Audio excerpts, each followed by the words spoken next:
as far as I'm concerned,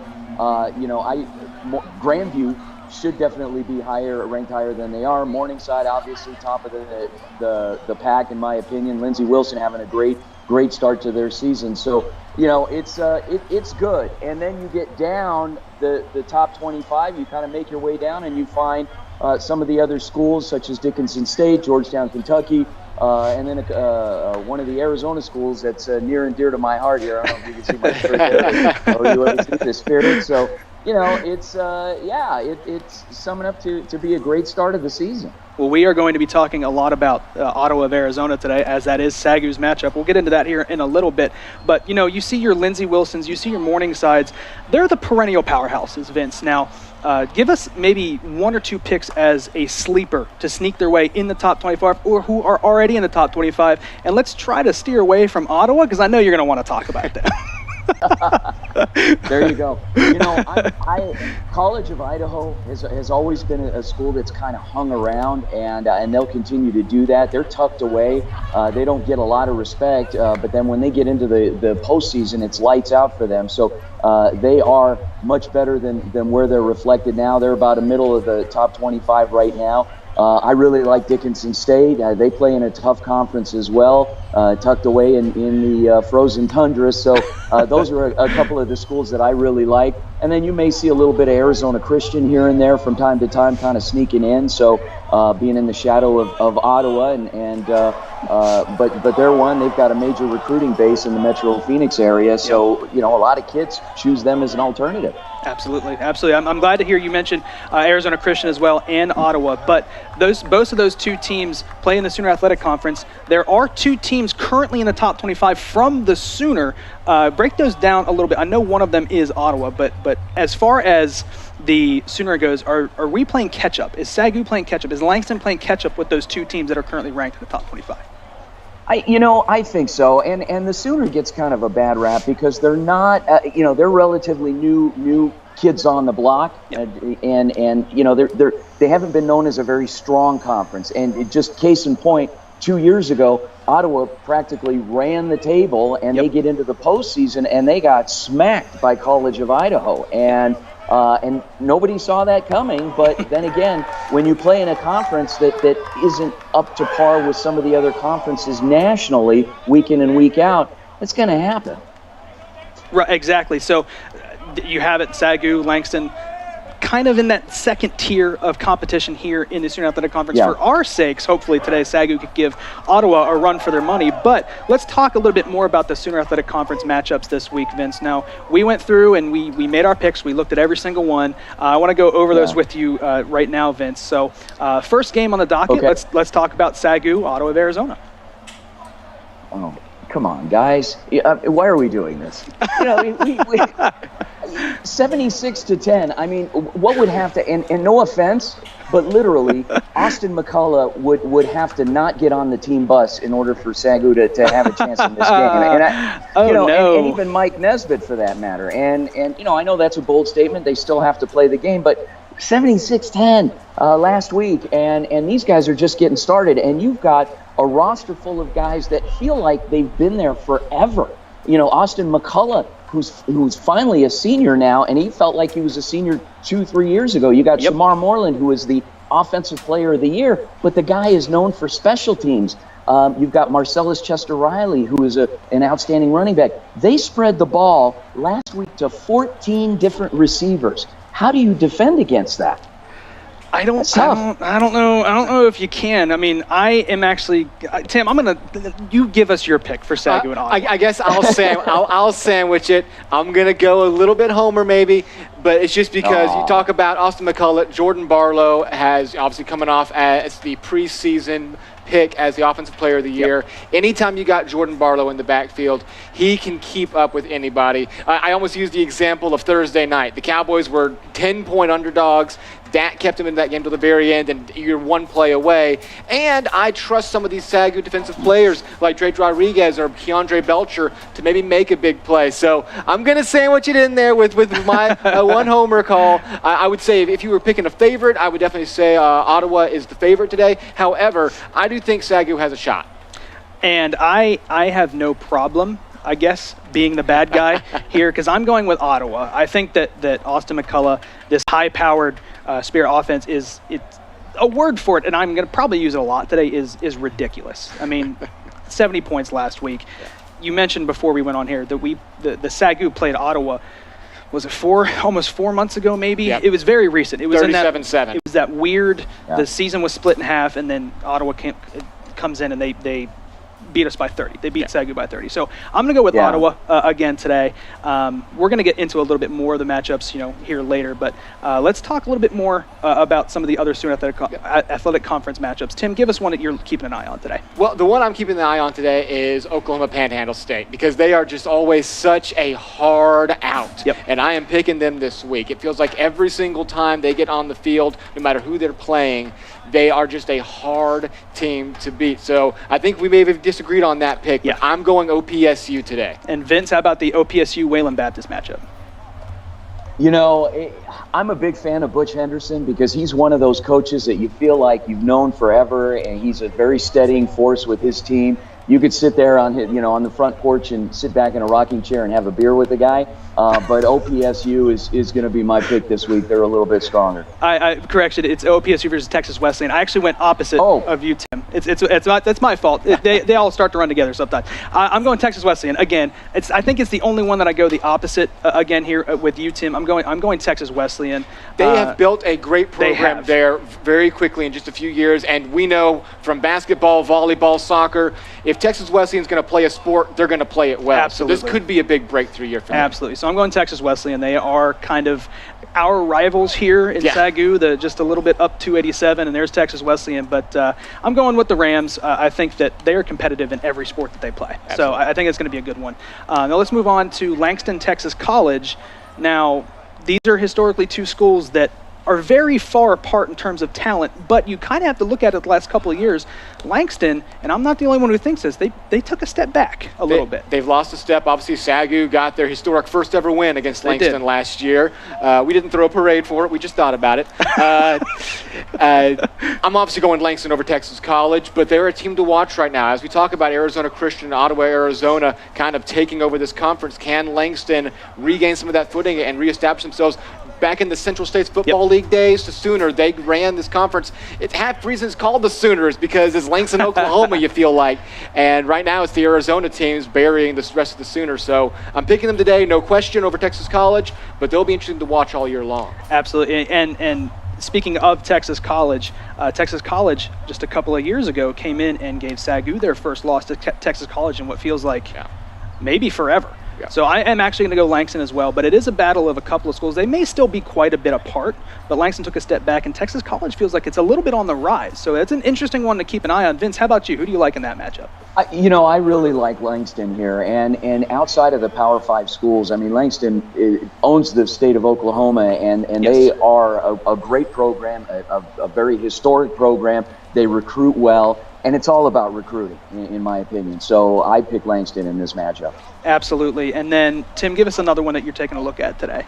We got a little Abilene Christian action. Yeah, Abilene Christian against Lyon, who struggled Louisiana College, not Lyon, Louisiana College, who struggled last week against SAGU. I mean, Abilene Christian is just a solid program. I mean, they're you feel like they can go out there and play some of the better D1 squads and give them a run for their money. So Abilene Christian, hands down. Vince, I assume you kind of echo that. Exactly. Same thing. It's Abilene Christian all the way. And agreed. It feels a little bit like SAGU when they used to kick off against Texas Lutheran and come in and lose 75-10 type of thing. Abilene Christian, just kind of an unfortunate matchup. You get these big colleges. It's a tune-up game. It is what it is. So I think we're all in agreement there. And the last one is Wayland Baptist and Lyon is the last matchup. Now I'm going Wayland Baptist. I know Vince kept an eye on that game last week as Lyon faced off against Ottawa, and I don't. You got a good look at Lyon last week, Vince. What do you think here against Wayland Baptist? Okay, so this is definitely, and I talked about. So I got a little confused when you mentioned Wayland Baptist earlier. This is the one that I really like. Again, Butch Henderson. He's a great guy, great coach. I'm going Wayland Baptist. It's hard to recover from a 66-point beatdown. So I'm sorry, Lyon. Yeah. Yeah. Sorry, guys. and I'm going Wayland as well. Obviously, another team that's just tough week in and week out. Maybe they only end up 5-5 at the end of the year, but those 5 wins are going to be hard fought, and those 5 losses are going to be down to the wire. Lion, like you said, you're going to have to see some more out of them rather than a 66-point loss before you're willing to start putting picks on them. So. I hate to say it. I'm picking Wayland Baptist as well, as I said. It's a tough way to start the season. If you're Lion, you're going off against Ottawa, who is a top 25 team, and they ran the table. They are just a high-powered offense. They're a lot of fun to watch. And then you go to Wayland Baptist after getting walloped against the Spirit, and you're just kind of having to fight back. And it's tough, but I'm going Wayland Baptist now. Vince, quickly as we come to a close here, an outlook on Ottawa for the rest of the season. If you're putting on your Swami hat, you're looking in your crystal ball. My Swami hat. Yeah, with the Burger King photo behind me here. I'm at a Burger King in Deming, New Mexico. Go get one of those crowns. Yeah. Go get one of those paper crowns real fast. I want it my way. How do you see this season panning out here for Ottawa? Well, they're gonna run the table, and I'll tell you why. The kids really are drawn to Mike Nesbitt. Coach Mike Nesbitt is unlike any coach that I've seen in an NAIA school anywhere. This guy should be coaching Division I, and it's a matter of time. And if I'm Ottawa administration, you're gonna have to take out that checkbook if you want to keep this guy. I am serious. Mike Nesbitt is a draw. His kids don't want to leave. They graduate, they want to stay. And you've got kids that are again, Austin McCullough, Marcus Ferrier, Christian Viville. I mean, these guys are playing for this guy. They love him. He was a punter in college. He was a punter in the NFL, but he snuck into the offensive meeting rooms.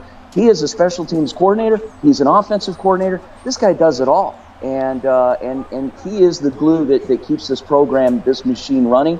And this is why they will win. It's ultimately it's because of Mike Nesbitt and his game planning. Now, once they get into the postseason, again, it's the level of competition with the Sooner Athletic Conference. They got to raise their game. They got to recruit. Maybe if they schedule some more out-of-league games, such as a couple years ago they had a Morningside scheduled. It never happened. But games like that set the bar, set the tone, maybe. But these guys should run the table, in my opinion, and then we'll see what happens in the postseason. I think a major win for them is to win that first playoff game and then see what happens from there. Gotcha. Well, there you have it, folks. That is all but a guarantee from Vince about this the Ottawa game in SAGU today. Don't go anywhere. Thank you, Vince, so much for your time. We're looking forward to a fun season with you. Coming up next is going to be our segment here again for the Spirit and the SAGU Lions. Don't go anywhere. Coming right back at you right here on the SAGU Sports Network.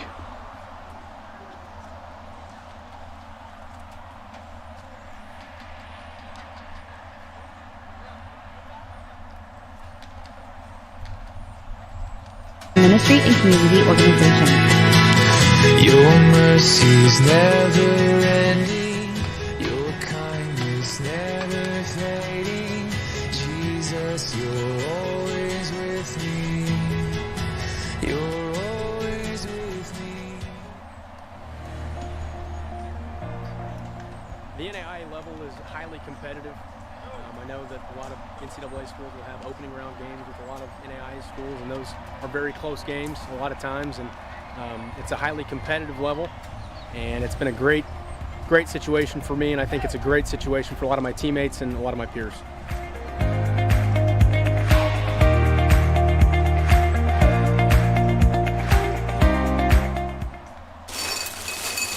Welcome back to the SAGU Sports Network. As I mentioned earlier, today's matchup, the Ottawa of Arizona Spirit come to Waxahachie to face off against your hometown SAGU Lions live from here in Lumpkin Stadium. Beautiful Waxahachie. Starting to get a little bit warm here in Waxahachie. It was 64 this morning, and Texas that does that to you. It says, oh, it's fall. Nah, it's not fall. It's 94 by kickoff. And we're going to feel every bit of it. But it's football weather. Football's back. We're happy. It's the best time of the year. So, Tim, let's talk a little bit about the matchup here today.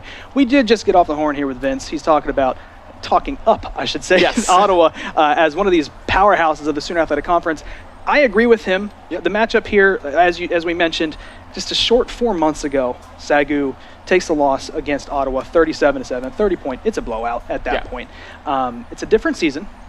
coming into today, Ottawa's 1-0, SAGU's 1-0. We'll get to the SAGU game from last week, because if you didn't see it, it was an exciting one. But the matchup today against the Spirit, it's give us your thoughts on that. Yeah, I mean, SAGU is, I would say, the underdog in this game. But as long as you've got a quarterback like Jordan Barlow, you're in the game. I mean, every level of football now is quarterback driven. From Pee Wee to the NFL, it is all quarterback driven. And so as long as you've got a quarterback that you trust, that just was excellent in crunch time last week to pull off that win in Louisiana. As long as you've got that quarterback, you can hang in the game and you can find a way to win in the closing moments. Absolutely. Now let's go over some of the keys for the SAGU Lions today to walk out with the win. The first is going to be to try to protect over top of this Ottawa, Arizona team. The Spirit really can use the long ball to their advantage. They had 4 or 5 different receivers last week who averaged double-digit yards per catch, which is just, I mean, long play after long play. It is ridiculous. It's ridiculous. The other one is, we just mentioned, lean on Barlow.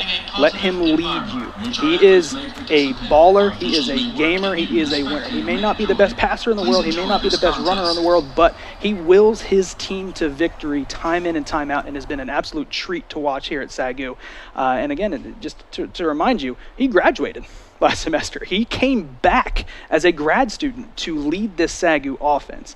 And then the last thing here for SAGU, keep it clean. You and I have seen this a couple years in a row here where things can get a little bit chippy in terms of the on-field play. Personal fouls, unsportsmanlike conducts. Keep your head. Those penalties can make a huge difference in a shootout like this has the potential to be.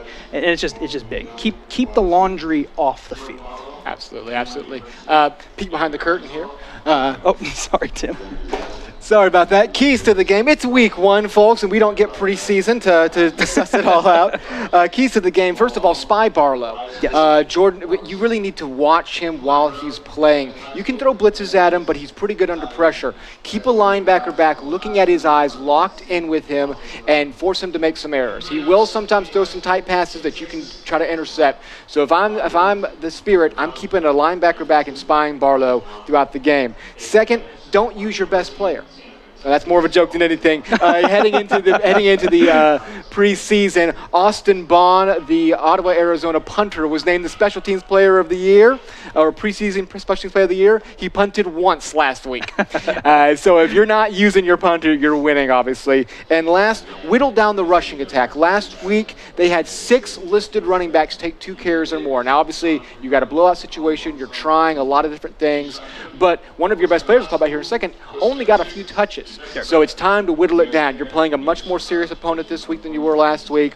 It's time to whittle it down and find that 2 or 3-headed rushing attack.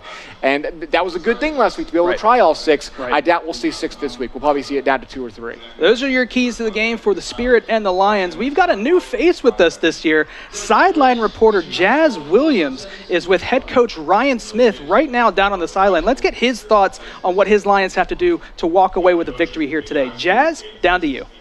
Thanks, Adam. Coach, you kicked off the season with a thrilling win in the season opener. How did the team focus and prepare this past week leading up to the home opener? You know, the big selling point is that between week 1 and week 2 is always your biggest element of growth. So that was what we were really pushing this week, is we just got to get better, we got to execute better, and we got to be cleaner. And just understanding the flow and the transitional aspects of football within a game setting that you can't get till you get in game settings, and understanding, staying emotionally invested into 4 quarters. And those things were extremely important that we pushed this week. And we had a great week. It was a very physical week, but we had a really good week. Ottawa is coming off a blowout victory. What did you and your coaching staff decide were the main strengths of the Spirit? A really good quarterback play. Coach Nesbitt does a great job with those guys. Offensively, they're extremely explosive. We know that. We've got to limit snaps, and then defensively, they're very athletic. So we've got to do the things we need to do in order to execute and just manage the game. That's our biggest thing, is we've got to manage the tempo of the game and the clock. All eyes are going to be on senior quarterback Jordan Barlow, but who do you expect to have a great game today against Ottawa? Defensively, I'm excited about our front guys, and then also our back end is really coming on strong, all our DBs. Offensively, our receiving core had a good week last week. I think they can be better. And then up front, we love our 5-0 linemen. We like our guys. They're senior heavy, so we're going to lean on them this week and expect them to play really well. Thanks, Coach, and good luck today. Back to you, Adam. Thank you, Jazz. Thank you, Coach Smith. There you have it. I like to talk about quarterbacks all day, but Coach Smith really putting some importance on that offensive line, so we'll keep an eye on that as well. Tim, we talked about the keys to the game for the team. Let's talk about some of the players who are going to execute those schemes for here for the Spirit. Well, you just heard Coach right there talking about the defensive line and the defensive backs, and they're going to have their hands full today with quarterback Austin McCullough. So you heard Vince talking about him. He's coming off a 2020 season where he averaged 322 yards a game, threw 11 touchdowns in just 5 starts, and last week he just blew the doors off the building. 391 yards and 5 touchdowns in limited action. He left that game early since it was a blowout. Second, running back Shamar Moreland, as we've mentioned a few times, he is the defending Offensive Player of the Year for the Sooner Athletic Conference. However, last week in that blowout win, he had a slow start. He only had 3 catches for 39 yards and 3 rushes for 15 yards. So that's one of the guys I was talking about. When you're whittling down that rushing attack, expect to see a lot more of him this week. I don't know if that was just load management last week. You don't want to risk you're literally one of your best players in a game that's out of hand early on. Interesting to see how Moreland gets in. Last, defensive lineman Marcus Feria. He didn't play last year, but this senior and former Washington Husky, this guy has Division I pedigree, had 2.5 tackles for a loss and a sack last week. So after taking 2020 off, comes right back in 2021 with a big start for that senior. That's one of those guys you heard Vince talking about who comes to this team because of the coach, and he will be a big threat today going after not just the running attack of SAGU, but chasing Barlow around. How about absolutely. I figured talk about Barlow. You talk about Barlow? I mean, you know me. We've worked together for years, Tim. I love quarterbacks. I will talk about quarterbacks any chance I can get, and SAGU's got a good one. We talked about how he is a gamer. He's a winner. He wills his team to victory. Jordan Barlow returning for another season after graduating to lead the SAG. It was up in the air. It really was, whether or not he was going to come back, but he did decide to come back, give it one more year. Led the team to victory last week. Essentially a walk-off touchdown last week. Yeah, they had brilliant play. Got Louisiana College to jump off sides with about 10 seconds left. Knew he had a free play, zipped it in the end zone for the game-winning touchdown. You can't ask for more. He doesn't put up 5 touchdown games, 80% accuracy like Austin McCullough does, but he's just a different breed of quarterback. He is a winner. Secondly, Keaton Dudek. You and I, again, I'm going to go back to how long we've worked together. When's the last time that SAGU has had a featured running back in his offense? It hasn't happened. No. It's always been running back by committee. You had a little bit of thunder and lightning a couple of years ago with J.P. Lowry and Ricky Bickham, speed back, power back. Now it's Keaton Dudek, and it's Keaton Dudek alone. Had over 20 touches last week, both rushing and receiving, has been the go-to featured back for the SAGU offense, and that's not something that we've seen in a long time here for the Lions. So keep an eye on him coming out of the backfield today. And lastly, we'll go to the defensive side of the ball. Jalen Brown last week, flying all over the field. He had 2 tackles for loss, a sack and a half. It just looks like he is emerging to be the leader of this SAGU defense. So keep an eye out for number 8 today on that SAGU defense, Jalen Brown, to make some impact. But Tim, we're just minutes away from kickoff here. It's here. We were finally here. Just minutes away for it, ready to go. Mentioning those defensive players, watching that game against Louisiana College last week, they play with some abandon. They play with some speed and some pop, and they're gonna have to risk getting burned a few times today, I think, in order to go make plays. Be willing to maybe get burned, because guess what? The Spirit are going to score. Oh, yeah. They're going to score. So if you make a mistake and they score 2 plays earlier than they were going to, be willing to make a mistake to go try to make a big play and turn the game around. Absolutely. We're going to send you live down to the field for the national anthem as well as the coin toss for the opening kickoff. Don't go anywhere. The Ottawa Spirit versus the SAGU Lions coming your way right here on the SAGU Sports Network. Formed by SAGU student Autumn Jackson.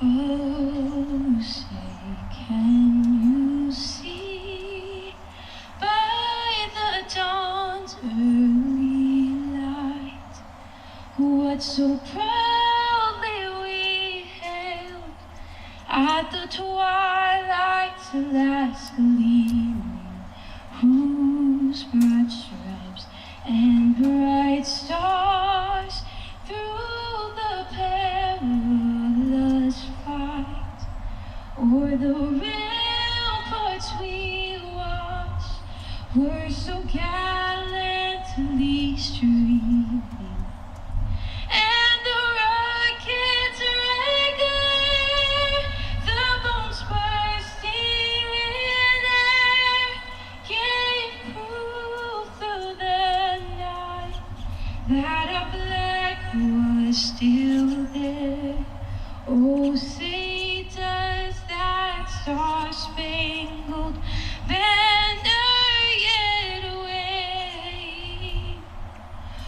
for the land of the free and the home of the brave.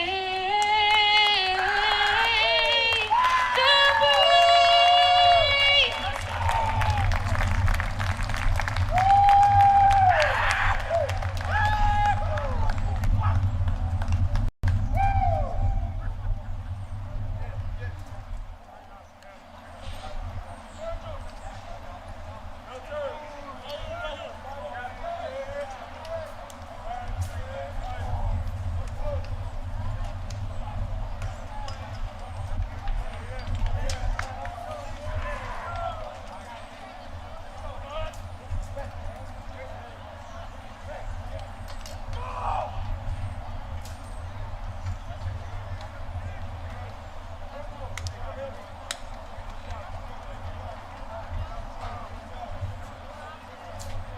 And this morning, we'd like to introduce you to our officials during this match.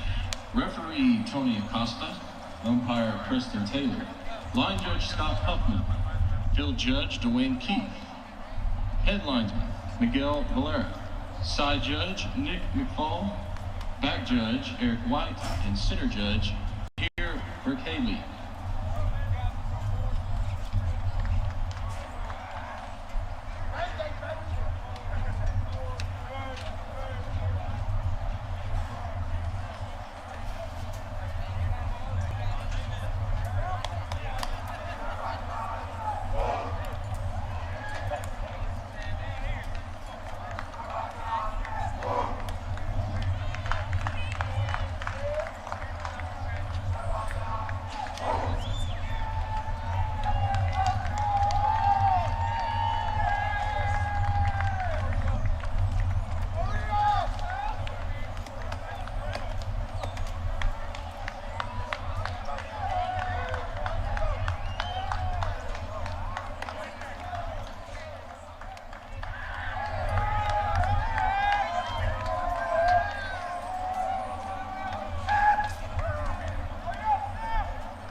Captains for today's game. For Ottawa, number 10, quarterback Austin McCullough.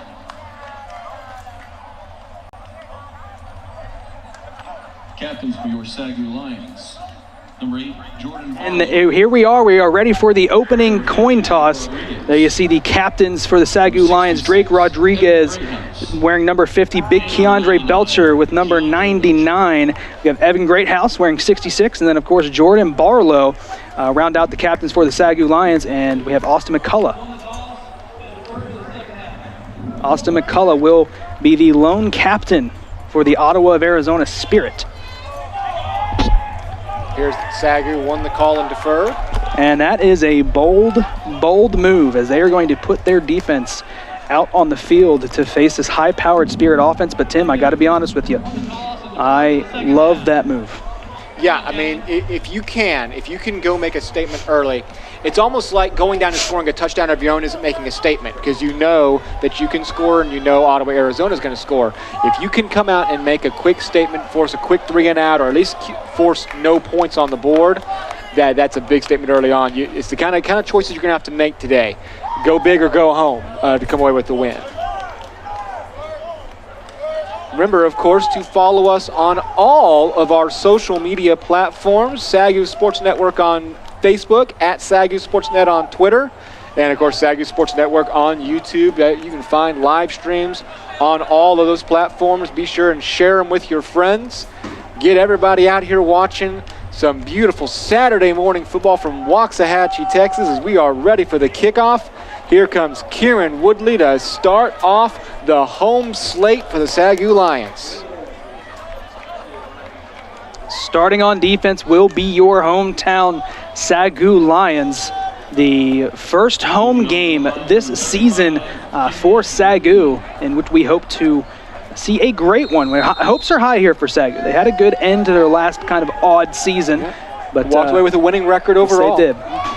The hopes are high here for the SAGU Lions, and we are underway. It's going to be a little pooch kick. They're going to get it down to about the 20, and then falling as he brings it in will be the return man for Ottawa. That was a little odd as he kind of just, Shamar Moreland just kind of got underneath it and just kind of sat down right at the, they're going to give him the 21, but right at the 20-yard line. Yeah, that's a little bit of a risk right there, kind of losing track of the ball and slipping in. There was a flag on the play, but the referees aren't signaling anything, so it might have been an inadvertent flag drop.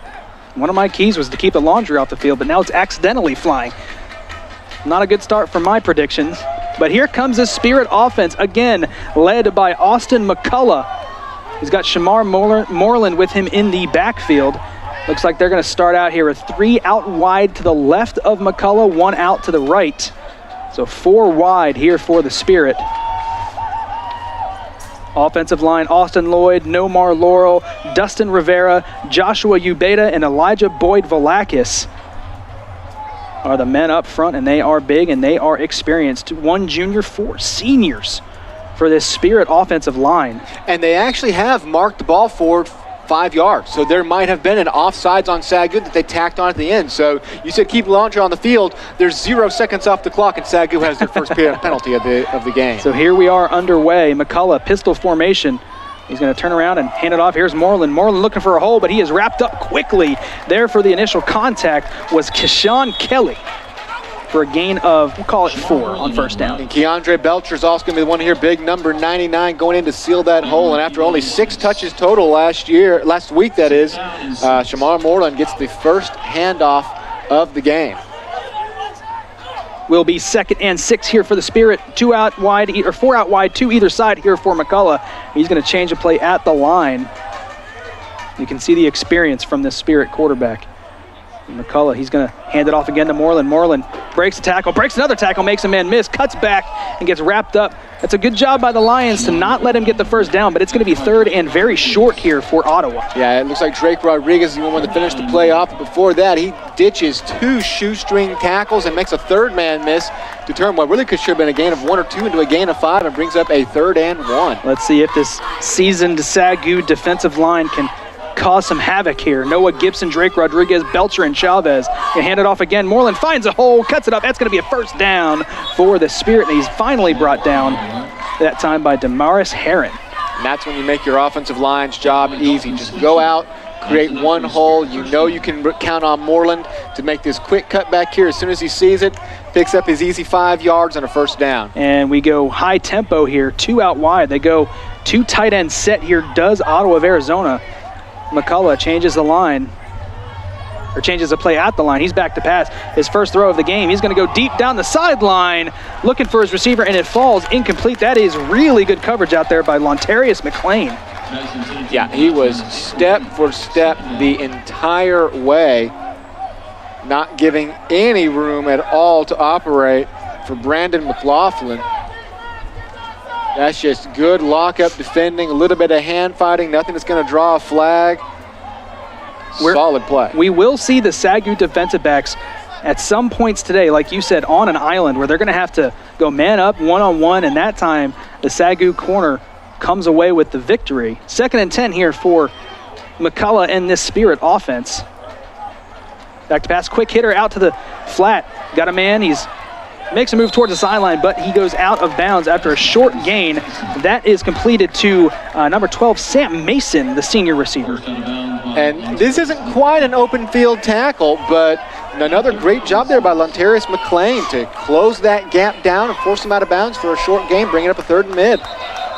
And we get a flag here pre-snap, and this will be a false start. That's a big break for SAGU. It was 3rd and 6, which is very manageable for this offense. That's going to set them back 5 and make it 3rd and 11. False start, offense, number 2. 5-yard penalty, remains 3rd down. And there you see an interesting play call there by the Spirit. They were going to run on 3rd down, 3rd and 6. I'm not sure if that false start didn't bail them out a little bit, because it looked like Shamar Moreland was going to be easily taken down well short of the first down marker. So now in the way they kind of get a fresh slate, they're 5 yards further back, but they have another shot at converting on this play. 3rd and 11. Here's McCullough. He's back to pass. Rolls out to his left. He's going to go deep down the middle. Has a man wide open. He takes it in at the 45. Throws a stiff arm. Breaking off tackles. He's brought down at the 15. Long pitch and catch there. And a huge gain on third down as he hits his receiver, Antonio Day. We called his name a lot last spring. Yeah, Day's just going to get clearly open there. Nobody within, or hold on, check. That's actually Jonah Alicia. Was not Day. So Alicia found his way number down 9, not 6, making the catch. All these receivers with single-digit numbers these days. I love it. I know Tom Brady was complaining about it too, and I'm finding it kind of tough myself. Here's a handoff to Moreland. Moreland finds a huge hole, makes a couple of people miss, and into the end zone. Almost skated his way in, and that is how this game will start, with the Spirit putting up a quick 6 as Moreland from 15 yards out. And it starts with a gaping hole, and then he's going to break one tackle and then just kind of bounce off 2 others. Not very strong attempts there for SAGU. So the quick hitting 3rd and 11 conversion keeps the drive alive. And Shamar Moreland, after a quiet week 1, emphatically walks into the end zone. It's a 7-0 lead. The extra point up and good for Michael Hall, and that is a 7-0 lead here for Ottawa. And that initial hole was just gaping. Huge. And you said it, that false start may have given them a little bit of a break, because Moreland looked like he was going to get brought down in the backfield. There was essentially no blocking on that 3rd and 6 when the false start was called. A little bit of a break there for Ottawa, for sure. And just like last week, on the first drive, Ottawa marches down and scores. Now, we're hoping that we don't see 70-plus points put up by the Spirit offense like they did last week against Lyon, but very similar. Opening drive touchdown for the Spirit. Yeah, if you're SAGU, you like that you got into a 3rd and long situation, but that's where you've got to convert. You cannot let a team this good out of those situations. They're going to have drives where they don't have a 3rd down, but they're just going to march on you. And so letting them out of that situation early on is a big sting. And it's now up to the SAGU office to see if they can come back and level this thing early on. Michael Hall in to kick off for the Spirit. The lefty will kick it deep. And that's a good one, fielded right at the goal line. So SAGU's got their work cut out for them here on a return. Makes a man miss, out past the 20, loses his feet, and goes down just at the 23-yard line. That was number 1, on the return. Kevion Davis with the return. And you can tell he's a little upset with himself right there. He thought that if he could have stayed on his feet there, he had some more room to run with. Now, first down and 10 lines on the 23-yard line. So it'll be the ball to 23 for Jordan Barlow for his first home possession of the true 2021 season. And here he comes, empty backfield, 5 wide for Barlow. It looked like they want to try to air it out here, so we'll see what they do. Maybe some pre-snap motion. I don't think so. I think it's going to be straight empty backfield here, and it will be. He's going to drop back to pass. He's going to take off a designed run here. Falls forward for a good gain there on first down. It's going to be 2nd and 1 on the designed quarterback keeper. Nice little play call there. You spread it out that wide. All you need there is one block, and everybody's going to be so wide that it's an easy 8-yard scamper, or 9-yard scamper for Barlow. So I like that play call. I wouldn't even quite call it trickery quite, but it's a misdirection to be certain. They come out here in a bunch formation. Dudek goes into the backfield here with Barlow. 2nd and short. Barlow sends a man in motion. There's Dudek. It's going to be empty backfield again here. Barlow, quick hitter. Out wide to Dudek. Dudek's got the first down and rumbles again for 3 more. So move the chains here for SAGU. You got to love that pace. 2 plays, first down. And another pretty good route tree there. You put 2 guys up front. You trust that Ottawa, Arizona's not going to jump that route, because if they do, then you have a chance to beat them deep. As soon as they set back on their haunches for a second, you got Dudek wide open for an easy pitch and catch and a first down. Jumbo package here for SAGU. They bring in the defensive lineman, Isaiah Lutusuese. So they go from 5 wide to a jumbo package with the defensive lineman playing fullback or H-back here. Sends a man in motion. They hand it off to Dudek. Dudek bounces it outside. He's got a little bit of running room. He's going to have a first down. Dips out of bounds, a gain of about 15. And we get a flag after the play. A SAGU offensive lineman has his helmet off. Donald Kinchin had his helmet off. I don't know if he took it off or whatever, but there is some heat going on down there right now. But before the flag, like you said, a strong bunch formation. Interesting to see that on your own 40-yard line. Now we'll wait on the call. And there was a SAGU helmet on the ground, but then there were also words exchanged afterwards. So you think this might fall into the area of offsetting? The official did throw his hat, so I think you might be right here. It could be offsetting. Now, if it happens after the play, after the play, we have unsportsmanlike conduct, offense, number 79. Unsportsmanlike conduct, number 7, White. Those penalties will offset. First down. So fortunately for the Lions, the play will stand. Unfortunately, they're going to have to give their senior offensive lineman a minute or two to catch his head. So SAGU will pick up the first down. The two unsportsmanlike conducts here for both of those players here early in the game. And don't forget, in modern football, those act like yellow cards. I hate to throw in a soccer reference, but you could have gone technical fouls in the NBA, but you went soccer. I went straight to soccer, man. Here's the handoff to Dudek. Dudek on first down. Has a nice run there of about 7 yards. It'll be 2nd and 3. Go ahead, Tim. I'm sorry. I'm sorry. That's what I get for growing up in Europe. My brain goes to soccer first. I beg your forgiveness. But yeah, two. So in a way, it offsets, but another way, it puts two players on very thin ice for a game that's already gotten chippy just 5 minutes in. Good first down run there by Dudek, makes it 2nd and 3. So this SAGU offense looks like they're keeping pace right now as much as they can with the Ottawa offense. And in a game like this, you're going to have to try to go punch for punch with the Spirit, and that is a very tall task. You can't find yourself down 2 scores. Absolutely. Here's 2nd and 3. Barlow. Dudek to his left, 3 out wide to his left. Hard count. He's going to roll out to his left. Steps up. Avoids a tackler. He's going to go for it, and he's got the first down and then some. Look at him run up the middle of the field. Takes a huge hit just inside the 20. Falls forward. Jordan Barlow, we talked about it. He does what he can to move these chains and keep this SAGU offense and the pocket awareness to see that he's lost the right side, then just keeps going and doesn't go down. I mean, as a coach, sometimes you're thinking just slide, because he takes a wallop from DeAndre Armstrong there. But that is just the competitive fire Jordan Barlow plays with. Sometimes you want to say, hey, we didn't need those last 3 yards that much, but he is going to fight for every single one of them. And he popped right back up, so that hit looked really, really bad, but he was able to get back up and get back under center, or in shotgun rather. First down carry there for Dudek. That goes nowhere. That's going to be a gain of 0. No gain there on first down. Yeah, quick penetration all across the line. You see just a disheveled bunch of purple jerseys there and 3 white hats coming straight for Dudek. A clear domination on the line from the start of that play.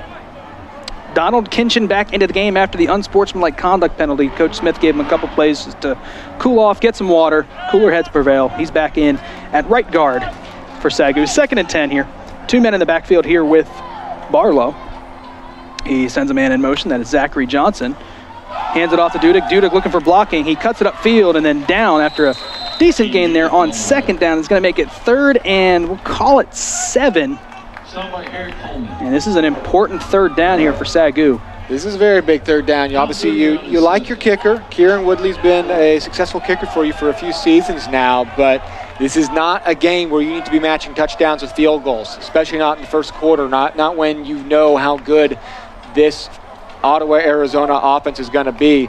These are 7 big yards. You saw the Spirit convert their 3rd and 11 on their drive. Now here you are in the red zone with a big 3rd and 7 staring you down. You got to want to pick up this first down, because I don't think you go forward on 4th here this early in the game with almost guaranteed points on the board.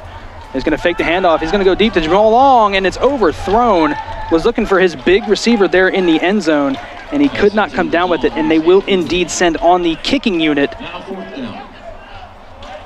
Yeah, just good one-on-one coverage, and one of those that Barlow had to put a place where the defender couldn't get it, but the defender was so blanketed on the receiver that meant it was incomplete. It means the receiver didn't have a chance to get the ball either. So it'll be a 31-yard attempt for Kieran Woodley. He does have the wind at his back here in the first quarter, so that should not be a factor, at least for resistance. It can always be a factor blowing left and right, though. Hold is down, the kick is up, and it is no good. It looks like he missed it to the left.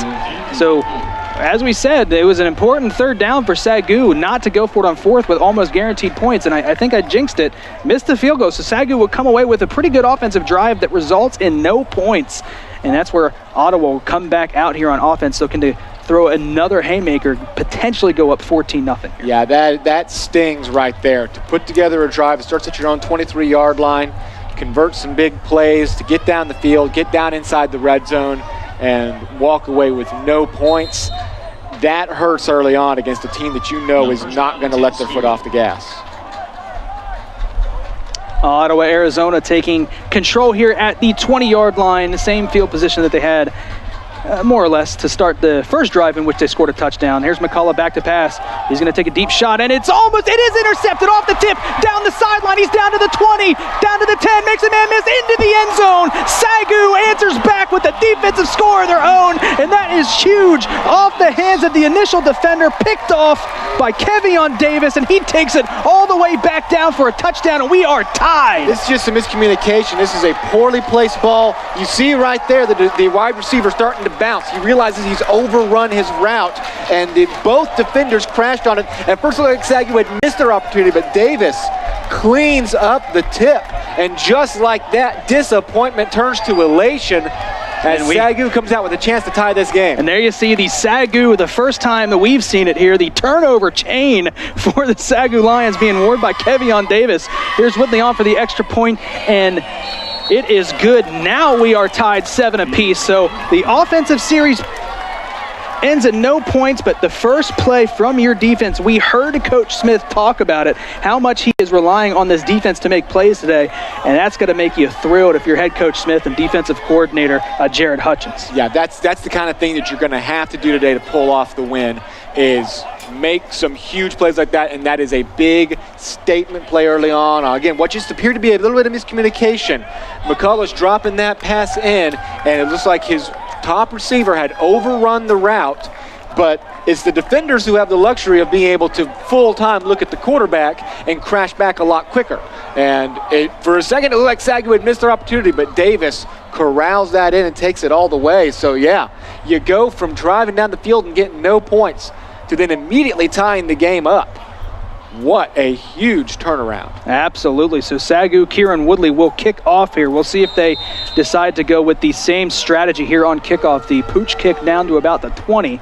We know Woodley's got the leg to put it in the end zone, but I think they're trying to stay away from Shamar Moreland as much as they can.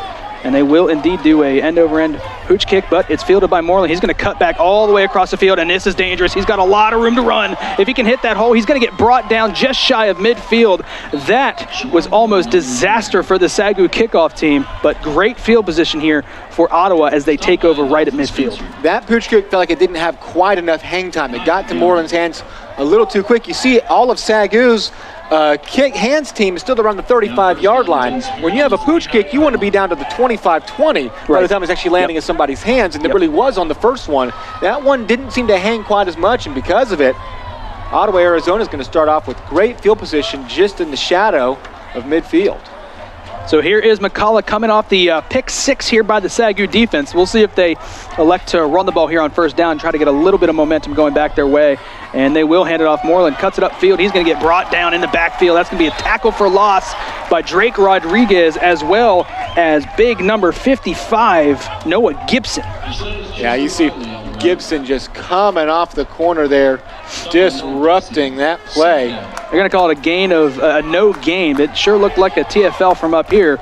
Regardless, good play there by SAGU on first down. This defense, they are fired up right now. Back to pass. Here's McCullough on 2nd and 10. He's going to take a deep shot down the middle. There's contact deep downfield, but it looks like it was initiated by the receiver at first by Ottawa. He took a shot to Brandon McLaughlin. Incomplete. It's going to be 3rd and 10. Yeah, if anything, it was McLean. He was kind of asking for a flag there. McLaughlin kind of went down to the ground and disrupted him a little bit. You get a little more leeway with that as the receiver than the defender. If the defender's the one falling and grabbing the receiver, you're going to have DPI every single time. Absolutely. OPI, not as much. You don't have quite the same right to the ball. I don't know. On 3rd down here, long pass completed down to the sideline. That was a beautiful pass by McCullough. Needed 10 and picked up almost 20 there on 3rd down. Looked like he froze up Trevian McNeil underneath he's spying the quarterback like they were on the last drive. He's got his eyes on him, but that ball was placed perfectly, unlike the other one, and it drops right into the 31-yard line, and a big third down conversion. We've seen a couple of these already from the Spirit. 1st and 10, new set of downs here for McCullough and this offense. He's going to turn around and hand it off to Moreland. Moreland right up the middle, lowers his shoulder, and he's going to get brought down. He kind of carried himself a cloud of dirt there, a cloud of dust for the first down correction. That is actually going to be running back Marcellus Chester Riley, who's doing the carrying this drive here for the Spirits. And just look, it looks like he's running at a 45-degree angle, just that much power going forward to where, it looked like that was going to be maybe a gain of 1 or 2, but instead he picks up a decent chunk down to the 30-yard line. Just the difference in size between the two running backs for Ottawa. Shamar Moreland, 6 foot 177, but Chester Riley, 5'7", 180.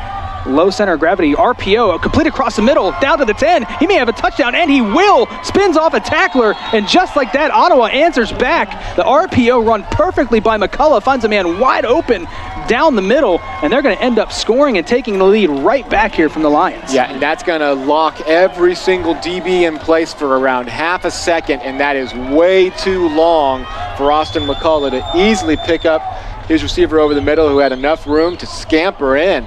So McCullough quickly responds after the error, marches, 51 yards down the field thanks to the big kick return. Extra point is up, and it is good, and Ottawa will go up 14-7 on the touchdown pass by McCullough. There you see the RPO, and I was trying to get a number on it, and indeed it is Ian Zamudio for the touchdown. The senior wide receiver just kind of caught it, and there was a wide open field in front of him. No SAGU defenders. Like you said, the RPO kind of froze that defense just long enough to where wide open green grass for Zamudio, and he walks into the end zone. So a lot of action here in the first 9 minutes of play. 3 touchdowns already, all while Ottawa, Arizona had their offense on the field. And that's why that interception was such a huge break, because that could have so easily been 14-0. Absolutely. That's why that is such a huge thing to where now when you're SAGU, right now you're still playing punch for punch according to the sheet. You get the ball first, start second half, and you're down 1 score right now. So it's still up to this offense to complete a drive this time. Here to kick off for the Spirit, Michael Hall, the lefty again, was able to get it down to the 1-yard line last time. This one going to be fielded at the 9. Cutting it upfield, looking for some room, runs right into the back of his blockers and is brought down by a host of Spirit defenders. And that is where SAGU will take over. That return that time by Adrian Rowell. Yep, and he didn't have much room to work with it all, and it's Matthew Kuhlman who comes in and finishes it off right around the 21-yard line. So pretty much the exact same starting field position as the first SAGU drive, which stalled out and led to the missed field goal and was bailed out by the pick 6. So here comes Barlow in the SAGU offense. Had a pretty good drive their first time out. It just kind of petered out and had no points after the missed field goal. Barlow will come out with double stacks out to either side, left and right. Dudek in the backfield. He's going to hand it off to Dudek. Big hole across the middle, but he's brought down quickly. There was a lot of room there, but a good job there by the Ottawa defender to tackle him in open space. Yeah, that is a great linebacker type tackle by Josh Gutierrez, who just stays at home. He sees that the initial line of defense falls apart, just stays where he needs to and wraps him up for a gain of 4. 2nd and 6 here for the SAGU offense. They bring an H-back into the backfield. Here's Barlow. Sends a man in motion. Almost draws the Spirit offsides. Hard count, and SAGU's going to have a false start. That you hate to see that. Leaning forward was the up man, Javante Harper. False start. SAGU, number 88. 5-yard penalty. Remains 2nd down. And that's a missed opportunity because they did have the Spirit offsides. If you had jumped forward that time or fallen forward at that point, you would have gotten the 5 free yards, or if Barlow could have gotten the quick snap off. Instead, while trying to reset themselves, it's SAGU who gets the 5 yards. Yeah, you even see Ottawa, Arizona looking at each other kind of worried at first that the flag might have been on them because they knew they were so far across the line. But enough time had passed that they weren't penalized. Barlow fakes the handoff, throws off his back foot, has the man across the middle. It's Jamal Long. Jamal Long spins off a tackle, taken down just shy of midfield. They're going to mark him down at the 46-yard line. A huge pitch and catch there from Barlow to his man Jamal Long, and that moves the chains for the Lions. He has to thread the needle with no time to throw it all. It's Gutierrez again coming right up into Barlow's face. And Long with some strength at the end of that one, throwing a defender off and going for a few more yards up to the 46. So here is SAGU moving the chains. Like you said, punch for punch here with this Spirit offense. You have to try to match whatever they do. And SAGU's offense has been up to the task so far with their first drive being a relatively good one. Now here they're moving here in the second drive. They're going to hand it off to Dudek. Dudek gets upended after a carry of about 1. That's a really good tackle there on the outside. Yeah, defense stayed at home again. They were not biting on the RPO there. Eric Holman with the tackle. Not a single white helmet even turned to look towards Barlow. They knew that was a handoff from the start. 2nd and 9 here for the Lions offense. There is a stacked formation with 4 wide receivers to the outside on the left. Interesting look here. They may go design run. No, they go to the opposite side, one-on-one out wide. He finds his man. That's going to be Mike Mouton on the outside. Yeah, they overload the left side there with 4 men at the bottom of the screen, but the play is always going to Mouton. But the defender was pretty much there to kind of sniff that one out. Just a gain of 4. Brings up another 3rd down. These will be so key to keep converting throughout this game. This is the 2nd 3rd down SAGU will face this game. They are 0 for 1 so far.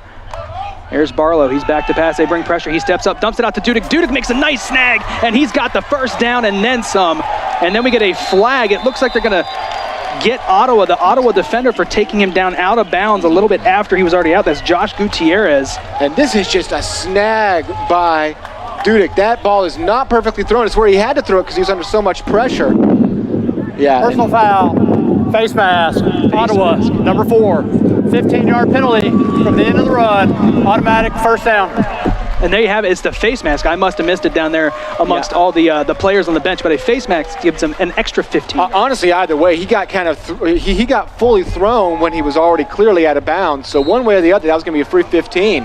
What a huge conversion. Dudek just making an extended snag and then getting the benefit of 15 free yards down to the 21-yard line. SAGU knocking on the red zone again. Absolutely. Here's Barlow now, new set of downs.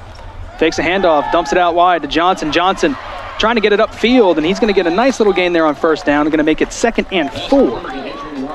Oh, I'm sorry, Adrian Rowell on the reception. Correction. And this is good patience on that block up front, getting laid by Jamal Long. It's so tempting to want to get in there early, but that's when you get called for offensive pass interference. He knows he has the RPO or the play action in the backfield to try to pull the defender off, and he stays at home and doesn't deliver the block until the ball is safely in the receiver's hands. He sends Rowell in motion here. He's going to have 2 wide either side in the pistol. Barlow hands it off to Dudek. Dudek tries to cut it to the outside and falls forward for an extra yard maybe. It's going to make it 3rd and short here, 3rd and 2. So SAGU faces another 3rd down here, and it looks like they're going to bring the jumbo set out.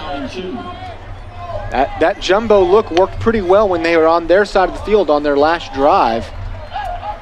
And I don't know that maybe you're not thinking that you have this jumbo set out here for 2 plays right now if you don't pick it up on the 1st.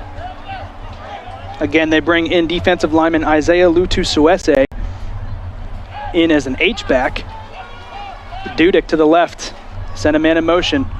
It looked like they're loading up for something here on the left side. Hands it off to Dudek. Dudek tries to lower the shoulder, and there was nothing there. He's going to have a gain. They will call it a gain of 1. I am surprised he even got that. So it'll be 4th and 1 here for SAGU, and I don't see any movement on their sideline. It looks like they're going to go for this. Yeah, this is, you already have a missed field goal. Nope. Oh, nope. Never mind. Here comes the field goal team. Just when I was starting to justify the 4th and 1 decision, they will bring Kieran Woodley out. He missed his first one from 31. This is going to be from 29. They got to watch themselves. The play clock's getting a little bit low right now. You don't want to hurry this. 4 seconds on it. I think they're going to have to use a timeout. Yeah, and then here comes Coach Smith calling that timeout. He will get it in time because you don't want to lose 5 yards, and he is irate that he had to call that timeout. It all can happen when you had a little bit of a delay on the decision making. That's the risk you run when you're not 100% sure of what you're going to do if the first play fails. They didn't get the kicking team out there enough, and they have to burn a timeout here in the first quarter. Otherwise, again, you don't want to lose yards, especially when you already missed one. That wind has picked up, and it is now blowing across the field, so it's definitely not helping SAGU. A little bit of wind, yeah, a little bit. So we'll see what how it affects this field goal opportunity, this field goal try here. I actually am looking at, so they are electing to, it looks like they're going to go for it here, Tim. Yep, Barlow's back out on the field. Okay, they bring the jumbo package out. So the timeout made Coach Smith reconsider, and he has come back out, going for it on 4th and 1, which honestly is what I thought they're going to do the first time, and it's the position I agree with. You can't match touchdowns to field goals. You've already missed one today. You got to, if you can't trust your offense to go pick 1 yard up, you're not going to be able to hang with Ottawa, Arizona for long. I think, I don't want to try to predict it here, but I think you keep the ball in Barlow's hands here. Maybe go design quarterback run, but we'll see. Here's Barlow. Sends a man in motion. Heavy set. Takes a snap. Hands it off to Dudek, and Dudek is brought down in the backfield, and that will be a turnover on downs as SAGU again gets the ball inside the red zone of the Spirit, and they walk away with no points. And that is gut-wrenching for the SAGU offense. And that's a well-drawn defensive play. You know you have that jumbo package up the middle, but those guys are slower. They're not as quick to adapt, and so they bring the linebackers around the corners, and the play happened so quick that there was just nowhere for Dudek to even think about going. Get thrown for a loss, and now 2 trips inside the red zone, get no points for the SAGU offense. Their defense bailed them out last time, and they're going to need to again right here. This is a very important drive for the SAGU defense. Here is McCullough. He is going to hand it off to Moreland. Moreland cuts it to the outside, is brought down from behind. That's a pretty good gain there on first down. It's going to make it 2nd and 5. You'll take that every time if you're an offensive coordinator. You'll take that gain of 5 on first. Dalton Spencer with the stop. Now, if you run on 1st and 10, you've got to at least pick up 5 yards to make it worthwhile. And McCullough changing the play at the line.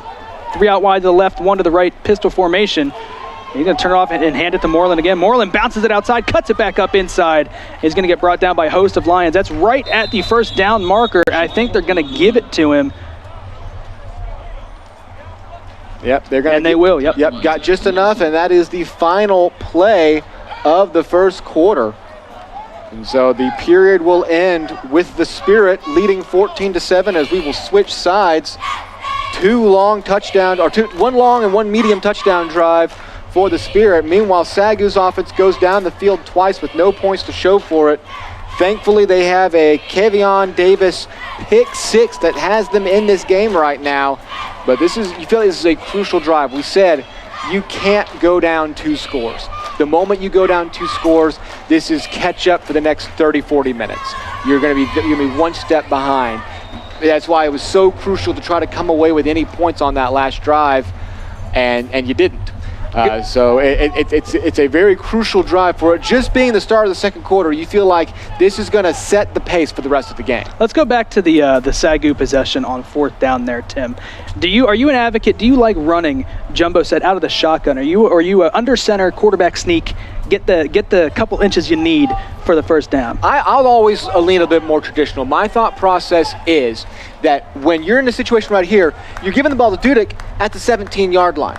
You need the 10-yard line. Exactly. You're turning what needs to be a 1-yard run into a 7-yard run. And I know that's the way football's gone now. I mean, under center is, there might be kids who are playing in college today who have never ran an offensive snap under center in their life. We've called how many SAGU games at this point? I can't tell you the last time I saw them line up under center. It just doesn't happen very much. And if you do, it's almost a dead giveaway that it's just going to be a quarterback sneak. But I'd rather be able to just trust my center or my quarterback to try to grind out 36 inches than what that play is. It's turning essentially turning a 4th and 1 into a 4th and 7. Here is Moreland. He's got room up the middle. Makes a miss, gets tripped and tackled just past the 40-yard line.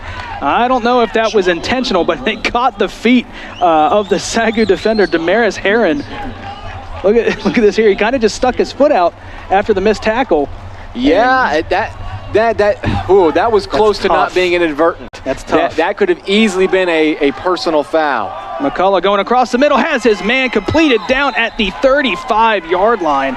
And again, there you see the accuracy. Again, from McCullough, finds his receiver.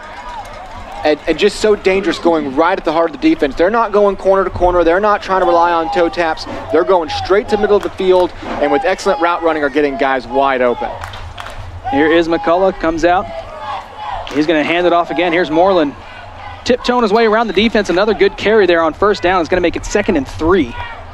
Shamar Moreland on the run. Another just straight up the gut. It feels like the Spirit are no longer worrying about being sneaky about their attacks. They are going straight at the teeth of the SAGU defense, both on the ground and through the air. Keandre Belcher checks back into the game here for SAGU. That's the kind of guy you're looking for to plug a gap or maybe go make a big play in the backfield. They hand it off to Moreland. Moreland tries to bounce to the outside. SAGU does a good job of containing this time. Actually brings him down for a loss of 1. Makes it 3rd and 5. Yeah, did a good job. We got 2 or 3 guys in the backfield there.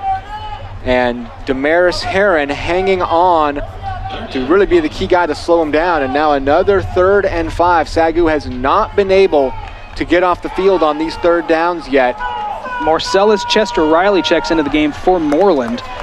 So we'll see if they decide to run it here or air it out with McCullough. They will fake the handoff, rolling out to the right. He's got a man wide open and flat, but he goes to the deeper level concept, and it's incomplete. McCullough wanted more yards than that open up back that he had rolling out of the backfield with him. And we'll see what the decision is here for the Spirit. And that's just the first poorly placed ball we've seen from McCullough today. And I feel like if he would have unleashed to the underneath man almost out of the gun, he's going to get that first down. By the time he had waited, he was too close to the sideline, and it would have been a lot tougher to convert that to where he had to go up top. But if he'd have pulled the trigger immediately, I think he's got the first down there. And they will go for it here on 4th down. 3 out wide to the right. Here's McCullough in the pistol. Chester Riley in the backfield. He's back to pass.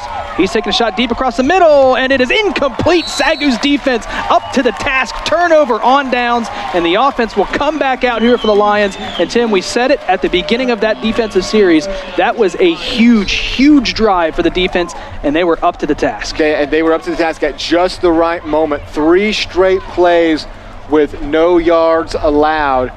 That was a crucial stand since you cannot go down 2 scores. So twice now the offense has gone down the field and been able to score in the red zone, and twice now the defense has bailed them out right after the fact. So here comes Jordan Barlow. We'll see if the offense can put up points here. They have been very good so far today, but it's just the Ottawa defense has just stood tall inside the red zone. Barlow comes out with 5 wide. Last time we saw this, he took off on his own. 1st and 10 here for the Lions after turnover on downs. He will take off on his own again.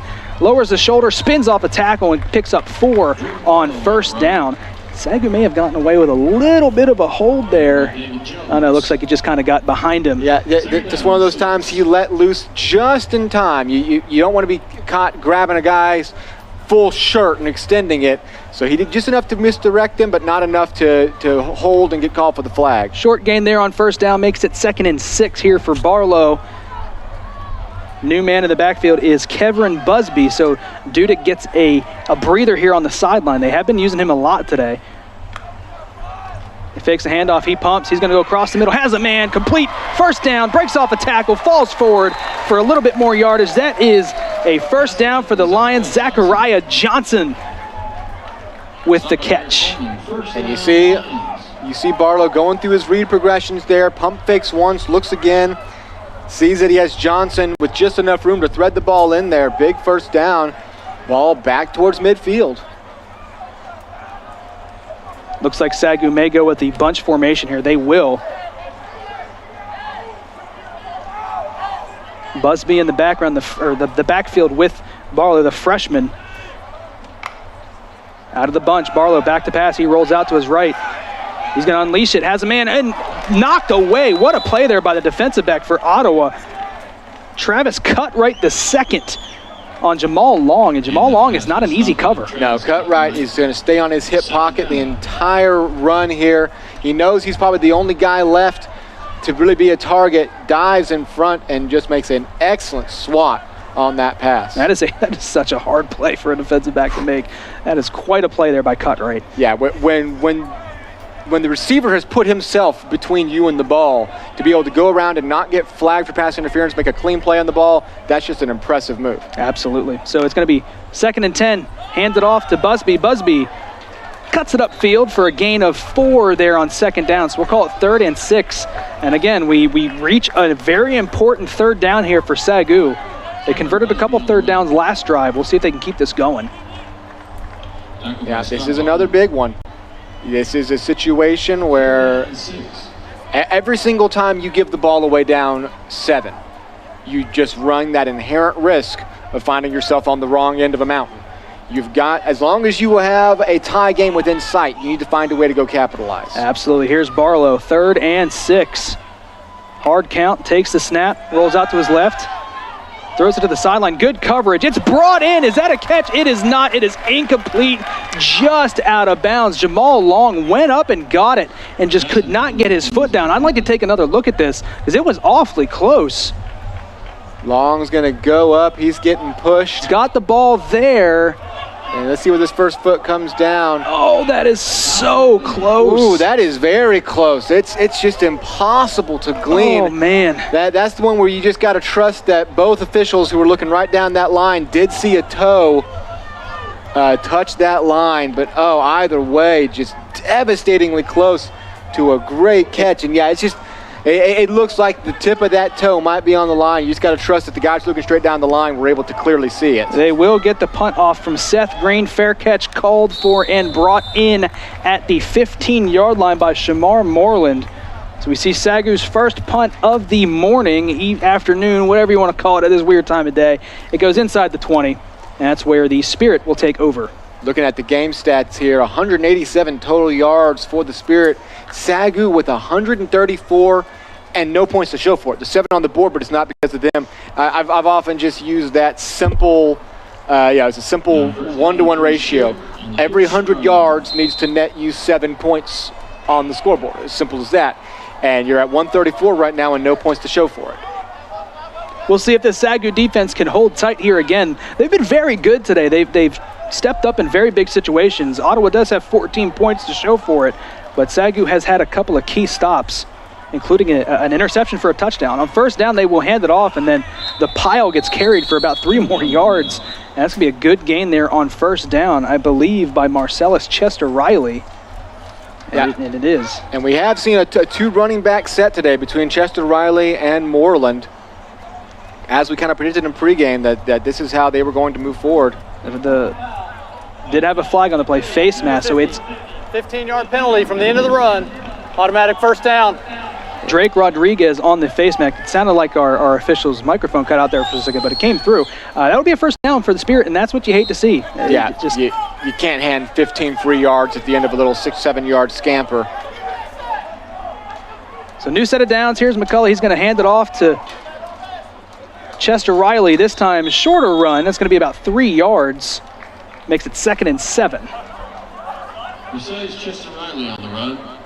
And honestly, I feel like I saw Drake Rodriguez almost get away with a face mask on the previous drive. So that's something he's got to watch. Getting those hands in there, as we see here on the replay. And it's hard to tell in that bunch formation. Scrum, yeah.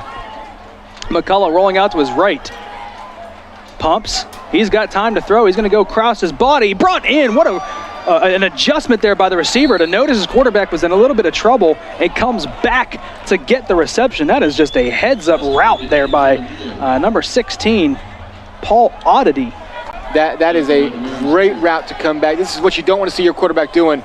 Not doing a jump throw across his body. That is so risky, but they made it work. Oh, beautiful open field tackle there by a man on the outside, Lontarius McLean. We've seen a couple of good stops by him today, but that is a huge tackle for a gain of 1 on 1st down. McLean's been on an island a few times, and right there he's 1-on-2, gets through the block and makes a great leg tackle to prevent that. Otherwise, that's going to be an easy gain of 7 or 8. Absolutely. 2nd and 9 here for McCullough and the Spirit offense. We are under 10 minutes to play here in the 2nd quarter, almost under 9 minutes to play here in the 2nd quarter. Here's McCullough. He's going to hand it off to Chester Riley. Chester Riley falls forward. That's another short gain. We'll call that a gain of 2. So call this 3rd and 6 here for the Spirit. 3rd and 6, 3rd and 7. And the Spirit run this no huddle. The SAGU fans coming to life here, trying to will this defense onto another stop. McCullough hands it off, a late handoff. Chester Riley fighting for the yardage. Does he have enough for the first down? I think he does. And it was that second effort. It was Chester Riley's second effort that's going to force his way through. Wrapped up and just lunging forward for that extra 1.5 yards he needed. That knee almost hit in the tackle. That's a good job by Chester Riley, the effort to move those chains. And another big 3rd down conversion from the Spirit. And they will hand it off to Chester Riley again. Tries to bounce it to the outside. But again, another good open field tackle by Lontarius McLean. McLean has had himself a very good game. Now, you never necessarily want to see... I'm actually sorry, that's not McLean. That is Dalton Spencer making the tackle. I'm telling you, Tom Brady's right. All these 5s and 6s and 3s. Give me a 99, Keandre Belcher. Come on. This is going to be 2nd and 6 here for the Spirit. Out of the pistol, going to turn around and hand it off. This is Moreland. He checks back into the game and immediately has a big run down to the 15. He needed 6 and got over almost 20. And you see the different running styles. Moreland is more of a straight-up rusher. Look at how upright his shoulders are. He's planting these shoulders into you. He's spinning off of you with that leg speed. Meanwhile, you get Chester Riley in there, who it feels like he runs at a 45-degree angle. He just lowers straight down and plows ahead. It really, Moreland almost looks like he skates when he's on the field. He is so smooth when he runs, and he is up and down a little. He is also tall for a running back. He comes in at 6 foot, which is on the taller side for a running back coming out of the backfield, as we have a Lion defender down that is Jalen Brown. Yeah, he is down at the end of that run. No, I like that metaphor. It is almost like he is just ice skating through the path. It's smooth. He looks like a powerful NHL forward muscling his way past the blue line. Like, it really is an impressive, it's a distinct running style. It's one you don't see very often. And it's the one that made him the Sooner Athletic Conference Offensive Player of the Year last year. And there you see the comment section of our YouTube live stream. Go ahead and give us a comment, and we may feature it on air. Don't tweet it to CSN High School. Tweet it to SAGU Sports Network. Make sure that you send it to the right place. But there we have Anna Carlson. Go OUAZ. Good luck, Brandon. We've got some Arizona fans watching here for on the SAGU Sports Network. We appreciate every single person who tunes in to watch these games. There we go. Come on, SAGU. Hey, baby, sis Darla. So a shout out for Darla by Venny Bailey. I saw a message in there. She's rooting heavily today for Big 99 Keandre Belcher. So I think a close personal friend there of Belcher. So we 1st and 10 here for the Spirit. Back to pass is McCullough. He's got across the middle. There is some contact, no flag. It looked like there was a person wide open to the corner of the end zone, and McCullough just missed. Yeah, McCullough's he's attacked to the middle like he's want to do. Looks like he would have had a much better chance going to that corner. A little bit of contact, but the ball probably wasn't placed quite well enough to say that contact clearly interfered with any attempt to get the ball. 2nd and 10, and this is a bend, don't break situation for SAGU. Pistol formation again here for the Spirit. He sends a man in motion. They turn around and hand it off to Chester Riley. Chester Riley looking to the outside. He's got a blocker with him, and it makes a man miss in the open field. Has enough for, it looks like, the first down, and it should be 1st and goal, and it will be 1st and goal from the 5-yard line. That's a good run there by Chester Riley. Yeah, Chester Riley, and didn't even use his lead blocker. You've got number 6 out there, Antonio Day, as the lead blocker. Never even needed to use him. And there's Chester Riley again, brought down this time for no gain. Actually going to say a loss of 1. Yeah, Keshawn Kelly does a great job of coming around that right side, wrapping up from behind. And I feel like that might be how you have to get these running backs. Trip them up from behind, because both of them are so powerful of either spinning off tackles, throwing stiff arms, or just lowering their way through you for extra yardage. 2nd and goal from the 6 after the loss of 1 there for the Spirit offense. They will hand it off again to Chester Riley. Chester Riley runs into the back of the offensive line trying to move the pile. He's going to get a gain of 2, making it 3rd and goal. And another big 3rd down. SAGU has done a good job of continually getting the Spirit to these 3rd down situations. Unfortunately, -1 attempt, they have yet to stop any of these third downs. The Spirit are just converting at an unbelievable click right now. 3rd and goal from the 3-yard line. Can SAGU's defense stand tall and stand strong here again? It looks like Coach Smith may be calling a timeout. No, he did not get a timeout off. Here's the throw across the middle. Brought in for a touchdown. The Spirit marched down the field, and a passing touchdown by Austin McCullough finds his man. There is a flag after the play. It may be an unsportsmanlike conduct, but he found his man, Ian Zamudio, again for the second. Oh, correction, actually. There's so many. He completes passes to so many different receivers. Vince mentioned that pregame of just how much he spreads the ball around. I didn't quite catch the number there. It looked like it may have been number 80, Jeremiah Trotman Jr. Either way, it will be another huge 3rd down conversion that will finally move this to a 2-score game. After the play, personal foul, late hit on the offense, number 74. That penalty will be enforced on the kickoff. The result of the play is a touchdown. Austin Lloyd on the personal foul, the late hit. So SAGU has the chance to have really good field position here on their next possession. And it was interesting. It looked like Coach Smith may have been trying to call a timeout with the official down the line. He was pleading with the official. I think he saw something with the Spirit's lineup. I think he saw what he thought was an illegal formation of some sort and was wanting the official to blow the whistle once the play started, to no avail. Now, I couldn't see from my vantage point what he might have seen. Yeah. And those sometimes those legal formations are literally a finger in the ground or not. You know, it's that nitpicky. But I think that's what he was doing, because he was pleading with the official to see what he was seeing.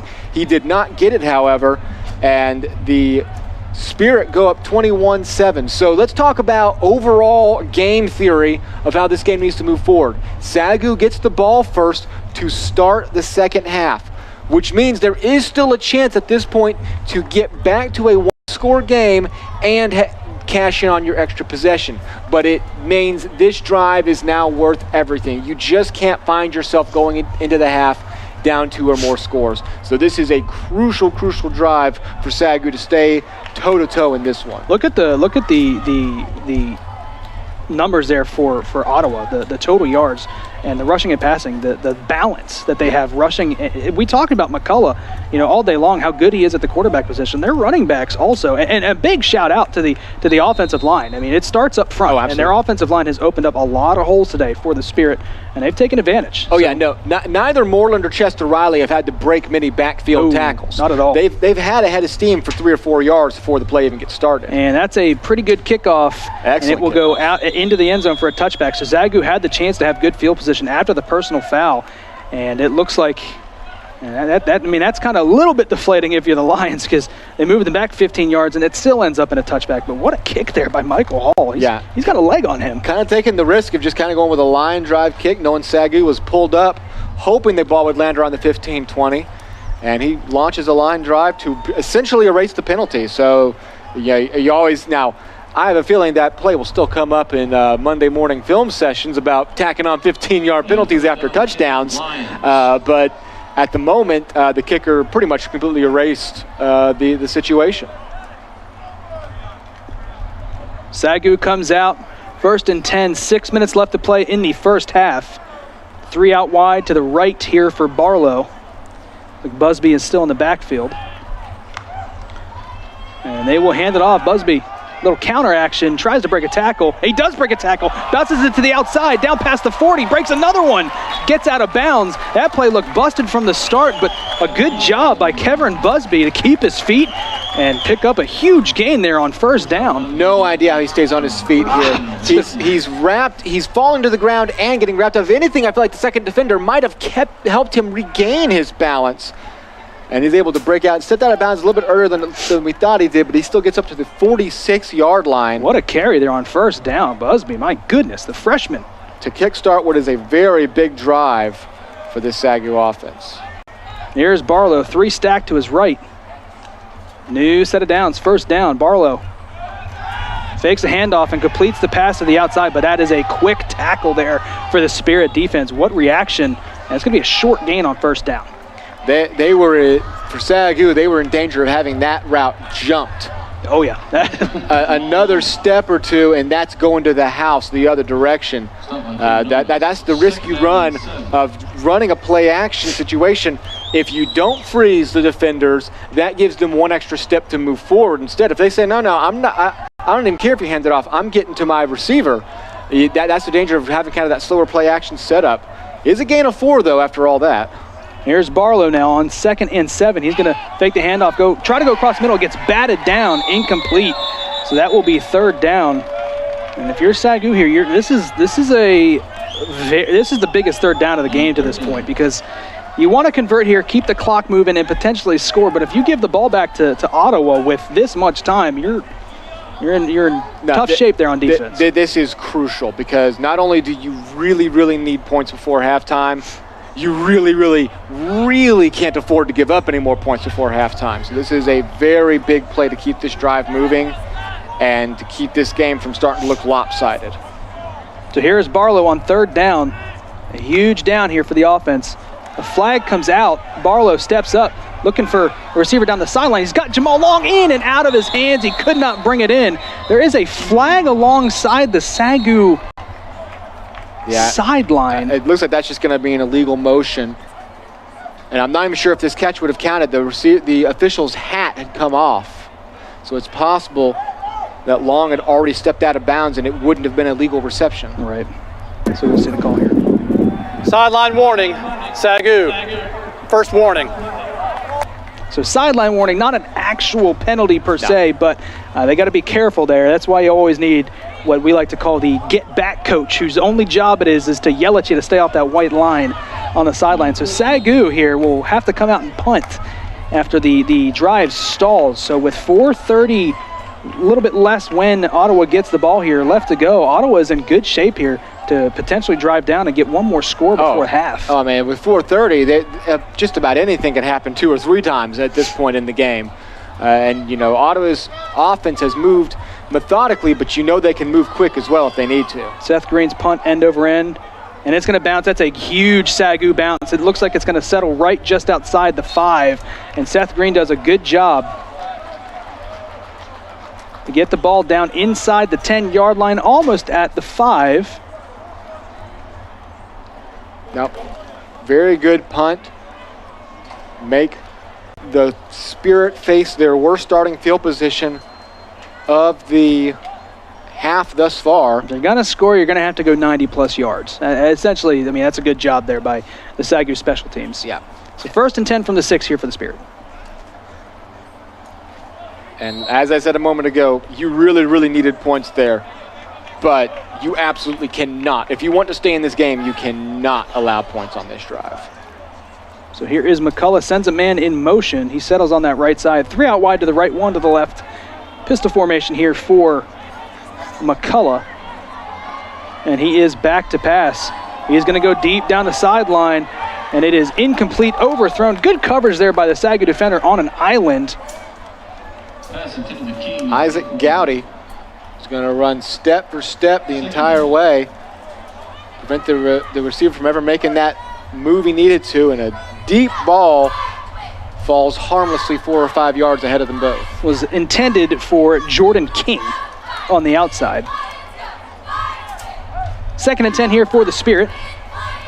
Same formation here for McCullough. He's going to fake the handoff, roll out to his right.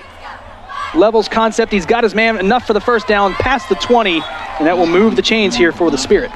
Yeah, you got your short, your medium, and your long right there. And with McCullough rolling out to his right, it's just pick which one's going to find a way to get open, who's going to fall into the soft spot. And usually it is the middle guy. Usually the top guy is going to have somebody on him, and the underneath guy is going to be blanketed. It's that middle guy who finds a way to slip open.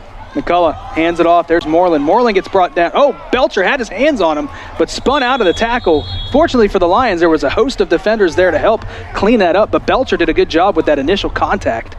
The SAGU Lions almost freeze on this play because it's so rare to ever see Belcher lose a hold of somebody that it felt like everybody kind of said, okay, cool, he's got it. And as soon as he broke open, for a second, he had a little bit of room to work with, but SAGU was able to respond just in time, hold that to just a gain of 2. 2nd and 8 here for the Spirit offense.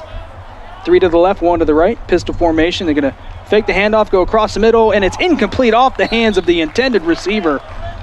So that will bring up third down here for the Spirit offense. Richard Montello, the intended receiver. This is where they have excelled all game long. Again, they have only had one third down attempt that they could not convert on that led to a turnover on downs. Big gut check time for the SAGU defense to get the Spirit off the field. Rolling out to his right is McCullough. He's going to let it float down the field. Incomplete. He had a man, and his man had a step, but that ball floated just a little too much. So with 3:12 here left to go in the half, SAGU's going to get another shot here on offense to try to put some points on the board. For a second, that looked like Jonah Alicia was going to go to the house, and it sailed just a little bit too much. McCullough's put a little bit too much on a couple of passes this quarter in particular, and if he had been able to drop that one in perfectly, this would be a 28-7 ball game. Instead, for the first time, it's Austin Bond out to punt. You called Austin Bond their best player. I would somewhat facetiously, I hope. I love the punting game, Tim. So SAGU's got a chance to get a return here. They had a lot of room to work with was Dudek, but no blocking, and the Spirit come down. They say they have the ball. Let's take a look here. And it will stay with SAGU. Yeah. They fooled me for a second. I believe the refs had clearly ruled that one down.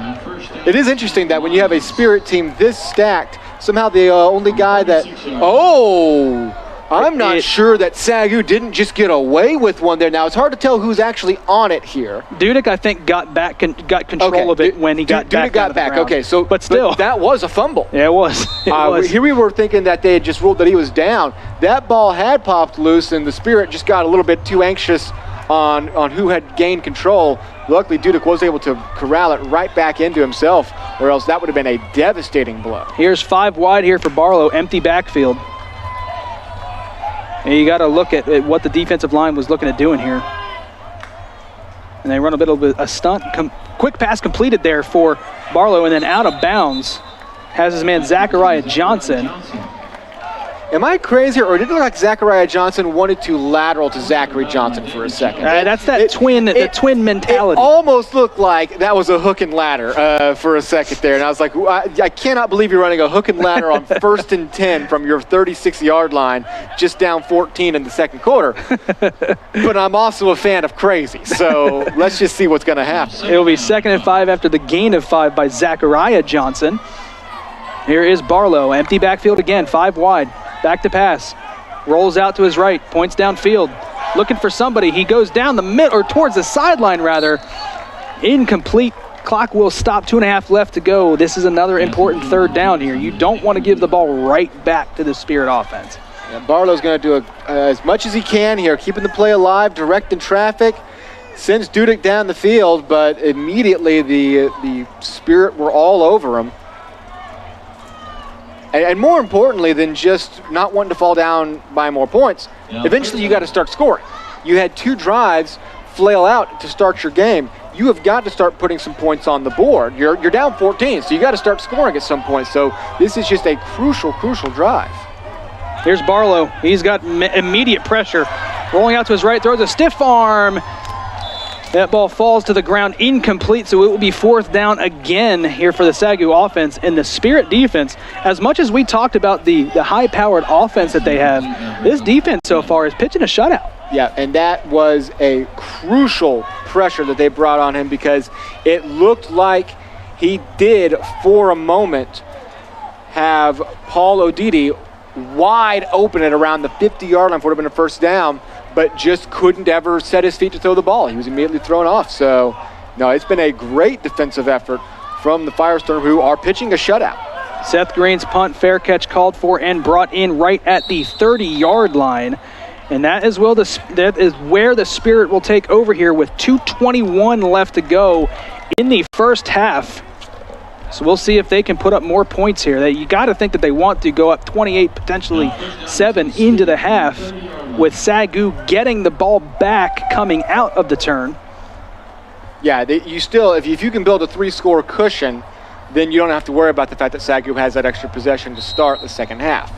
So very big. Another comment here from Brianna Hunter. Let's go, Noah, number 55. Noah Gibson, defensive Emily lineman. Zaragoza We're proud of you back home. Let's go, Joe. Number 73. Number OU. I'm sorry. Hashtag Number. OU. Oh, number. no. Oh, no. Was that a boomer moment? Is Oh, that what they Tim. call those? Uh-oh. Pound sign OUAZ. Quick hitter to the outside. Good open field tackle there by the SAGU defender. That is Keshawn Kelly. 2nd and 5 here for the Spirit. Stop by Keshawn Kelly. 2nd down and 5. And McCullough has kind of started attacking the corners more on some of these last few drives. He turns around and hands it off. Moreland cuts it upfield. There is a flag in the area of holding, but we'll see what he can do with it here. He's exciting to watch in the open field. Makes a man miss and then falls out of bounds. This one probably coming back, though, as typically the flag in that area does mean holding. Moreland just trying to prove the only person that can tackle him is himself. Moving, just putting some nice moves, breaking tackles against killing it. Probably all for naught here, as he puts one final move, and you need both feet. You do need both feet, not just for it to be a complete pass usually, but to stay on your feet. If you throw both of them up, you're probably going to land on your knees. Personal foul, tripping on the offense, number 59. 15-yard penalty, replay 2nd down. So not just a hold, Not just 15. A tripping penalty, 15 yards. And the Firestorm have collected some penalties. They had some offsetting. It's hard to see right there on that particular shot where it happened. It looked like it happened on the offensive line. No, and that's where it's usually going to happen, is a guy who's kind of getting beat or a guy that's getting double teamed just throws that foot out there. And the truth is, you do it because you get away with it 50% of the time. He pumps, he's going down the field on the wheel route. He's got a man, and he's in the open field. Catch me if you can, and the Lions will not, and that is a walk-in touchdown for Ottawa. What a play design there for the Spirit. The pump fake gets the defense to bite, hits the wheel route, and he goes all the way to the end zone for 6, and Ottawa with another score. Yeah, that is a touchdown the moment it leaves his hand, even though you still had Damaris Heron rushing in. He was too far out of position, and just like that, what might be a back-breaking touchdown for the Lions in the final 2 minutes of the first half, and McCullough's 3rd touchdown pass. 3rd touchdown pass for McCullough. Multi-touchdown game for Samudio as he takes it for the long pitch and catch for a touchdown, and that will put up 28-7 for the Spirit. Now SAGU does have a minute and a half here.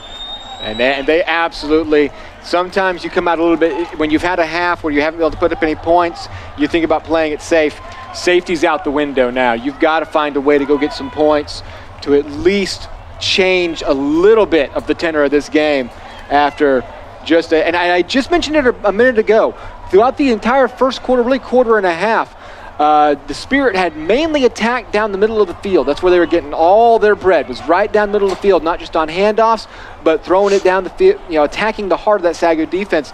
These last few drives, we saw some rollouts. We saw, going to that middle guy, and right there's another one, pump fake going to the corner, and that's why it can be so dangerous. You spread that field out, you get to the corner, you only have one guy to beat, and he'd already beat him. By the time he caught the ball, he'd already beat him. Gone.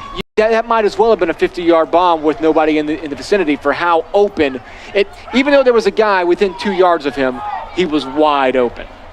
And credit the play design, and it was run perfectly by Austin McCullough. The pump fake, and then gets the defense to bite, and wide open was his man. This kick is going to go into the end zone for a touchback, and that is where SAGU will take over here with a minute 26 left to play, 2 timeouts, as they did use that first one in the first quarter on the crucial 4th and 1 stop that Ottawa did have. So we'll see if SAGU can put some points together here. And Tim, the word necessary, as you said, it is necessary to put points up here. Now that you're down 3 scores, that the only way you get back into this game right now is putting up some points right here and starting the second half out with some points. And then maybe you can start talking about clawing your way back in.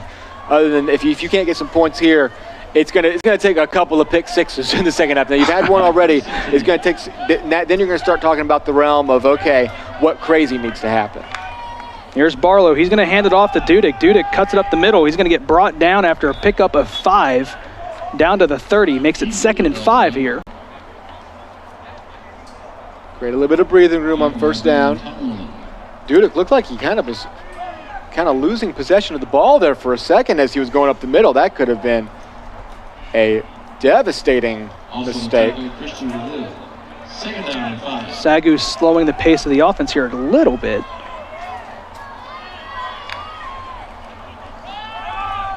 Barlow hands it off to Dudick. Dudick cuts it upfield. He's not going to have quite enough of the first down. He's going to make it 3rd and 2. And yeah, definitely no hurry up in the SAGU mentality right now. They're waiting the line, and it looks like they might just be content to go to halftime, down 28-7. Because yeah, there is absolutely no hurry up. 2 runs up the middle. They have 2 timeouts in their back pocket that they are not even attempting to use, as they have essentially run the rest of the half out. Here's Barlow, hands it off to Dudick. Dudick bounces it to the outside. He's going to get brought down for a loss. And there's going to be a timeout here by the Spirit with 9 seconds left. They're going to make SAGU kick this ball because you never know what could happen. There could be a return. There could be a block. Absolutely. Good timeout there by Ottawa. Absolutely. No, with 9 seconds left. I mean, SAGU didn't run the half out on them. There's 9 seconds left. You can have a return. You can have a botched snap. You can have a block.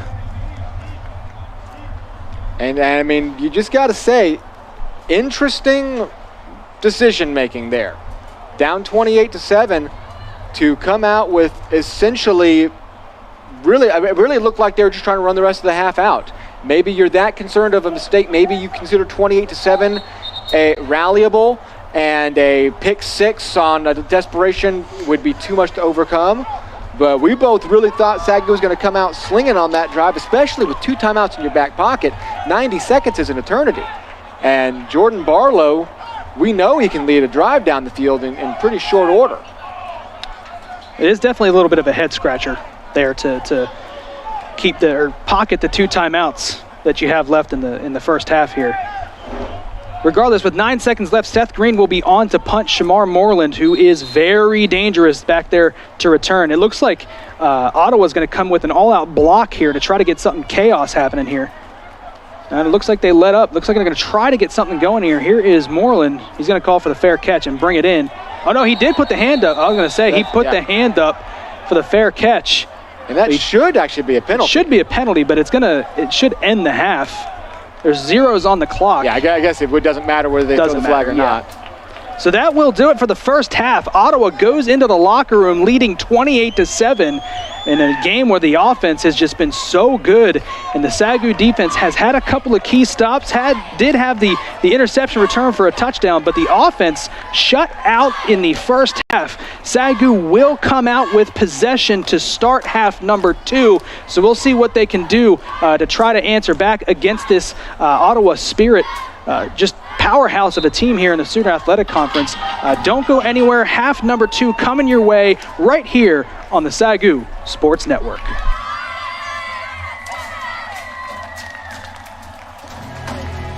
At AGCU, we are committed to forging relationships centered around faith and finance. Our purpose is to provide financial solutions to help you succeed while we tithe 10% of our annual earnings to ministry and community organizations. Your mercy's never ending, your kindness never fading. Jesus, you're always with me. You're always with me. The NAIA level is highly competitive. I know that a lot of NCAA schools will have opening round games with a lot of NAIA schools, and those are very close games a lot of times. And it's a highly competitive level, and it's been a great situation for me, and I think it's a great situation for a lot of my teammates and a lot of my peers.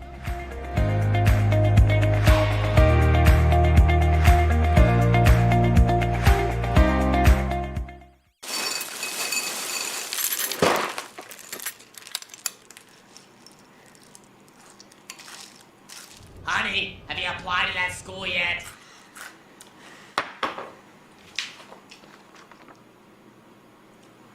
Not really into purple.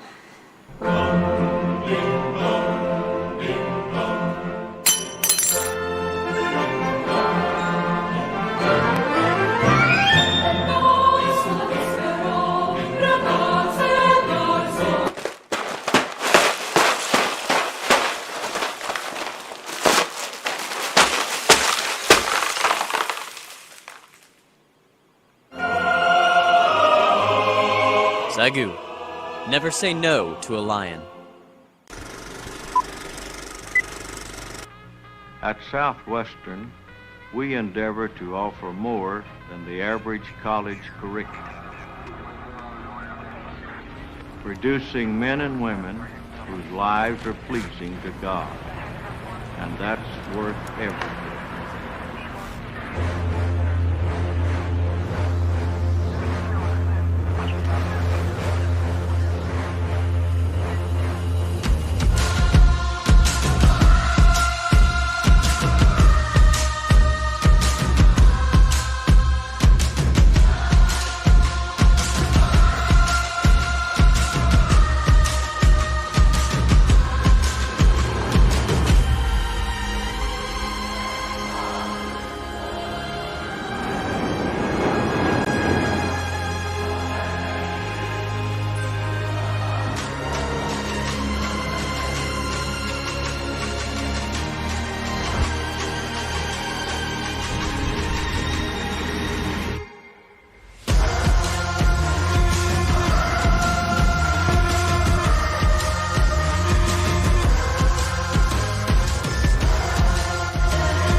At AGCU, we are committed to forging relationships centered around faith and finance.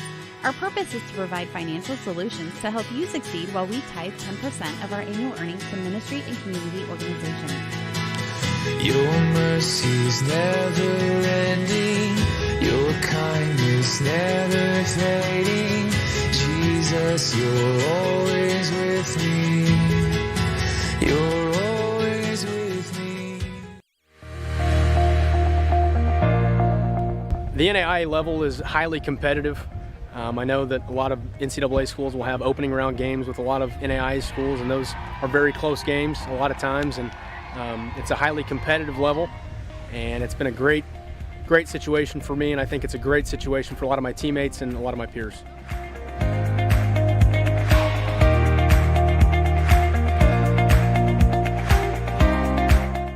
Is your church looking to build a new facility, purchase property, renovate your current building, or set up a capital campaign? The North Texas District Church Loan Fund can help. The NTD Church Loan Fund has helped over 200 Assembly of God churches in the state of Texas expand their ministries through loans and investments. We know this can be a challenging task, and we want to make it easier for you. Looking for investment options? Invest with a purpose. Investing with the NTD Church Loan Fund combines competitive rates and flexible terms with kingdom impact. Let's build the kingdom of God together. Visit churchloanfund.ag today.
Is your church looking to build a new facility, purchase property, renovate your current building, or set up a capital campaign? The North Texas District Church Loan Fund can help.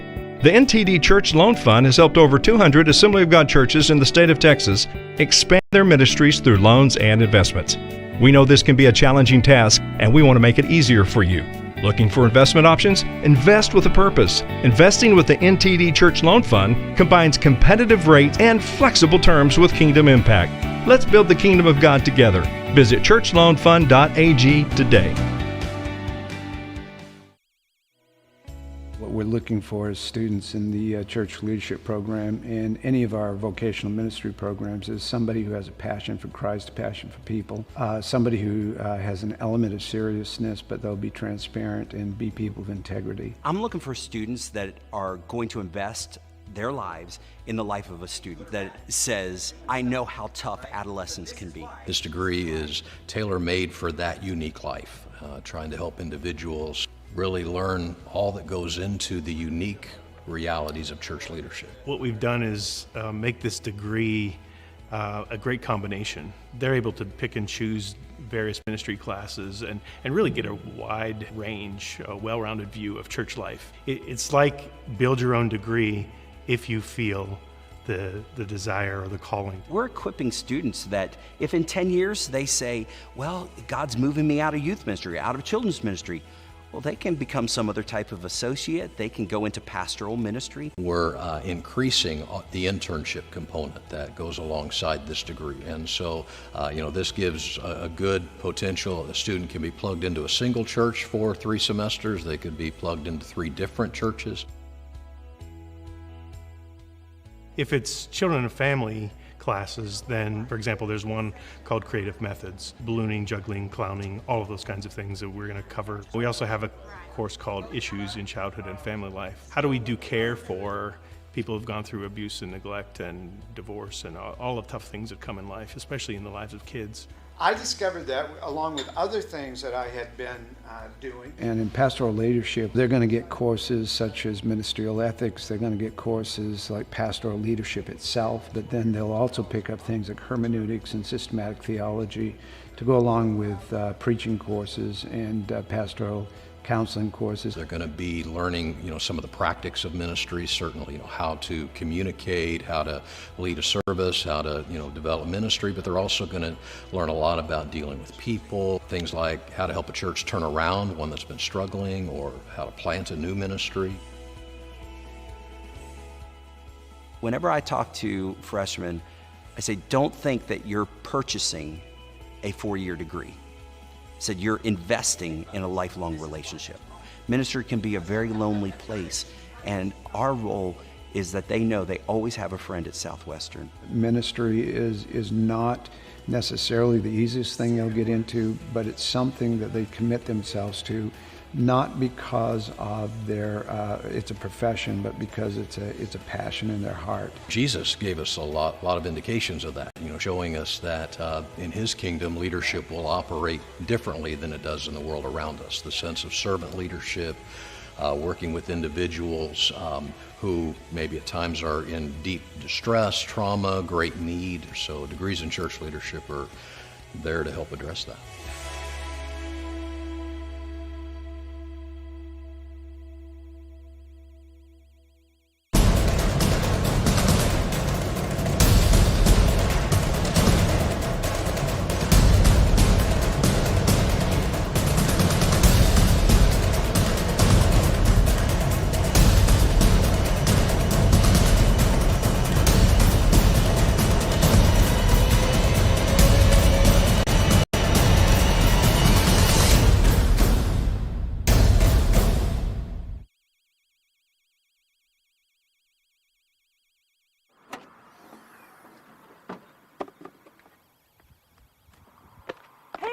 Go to college? Yep. SAGU, right? Nope. Decided to go to Hogwarts.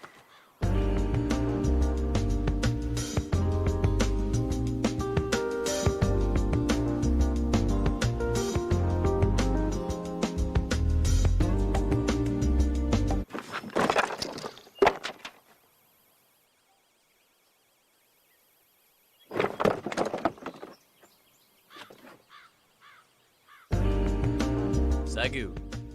Never say no to a lion.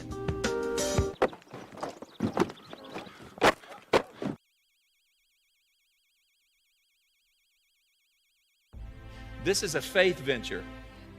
We may yet face challenges, but I want you to know something. Ours is a worthy mission. It's a kingdom mission, and the Pentecostal church needs SAGU. Our Native American churches need SAGU AIC. Let's persevere to victory. May each of us maintain the reputation of one who knows their stuff. They expect us to be the best. May this institution always have that reputation. This institution deserves the best for me and you, because this is God's ministry and He deserves the best. The students that God has entrusted to me and you deserve our best, because we have accepted the responsibility of mentor and discipler. Our churches and parents of students deserve our best, because they've entrusted their children to us as stewards, many at great personal financial sacrifice. If we strive for and achieve excellence, then we will be rewarded with a harvest of students in the days to come.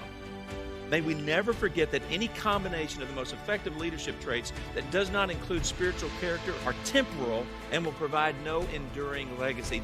That is the one thing that is going to distinguish us and give us the ability to make a difference in the days to come. We desperately need God's presence. They need to see us model a spirit-filled life. Oh God, give us revival, and let it begin with me. Let it begin with you. We each need to pray that prayer. May God grant us the skill to develop a visionary plan that will bear much fruit for the kingdom of God. May we never lose the capacity to envision and believe for a big dream. As population increases, God will most certainly call more men and women to take the gospel around the world. Therefore, spirit-filled Pentecostal institutions are needed now more than ever. School districts, businesses, governmental roles, and all kinds of professions need even more godly men and women to fill positions with excellence as salt and light. And there's no better place to train marketplace ministers than right here. We need to get as many kids in these doors as we possibly can. It's God's will for us to rise up in faith. May your heart for God and personal faith increase. May your influence and favor with students rise to a level you've never experienced. May your families experience health and peace, and may your needs be met. May God miraculously provide for our campus. May God grant us creativity and wisdom and discernment and understanding and favor. Together, if we will work and give God the chance, we're going to see awesome things happen on this campus. Our best days are ahead of us.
When a lot of people think of the NAIA, they think, oh, the talent level is less. The talent level is not as great. That is just not true. You know, there's some great athletes out here that maybe didn't have the size or the athletic ability to play at D1 or D2, but the talent level out here is tremendous. If I could give anybody advice or pitch that to anybody, I'd say give the NAIA a chance. It's a great place to play.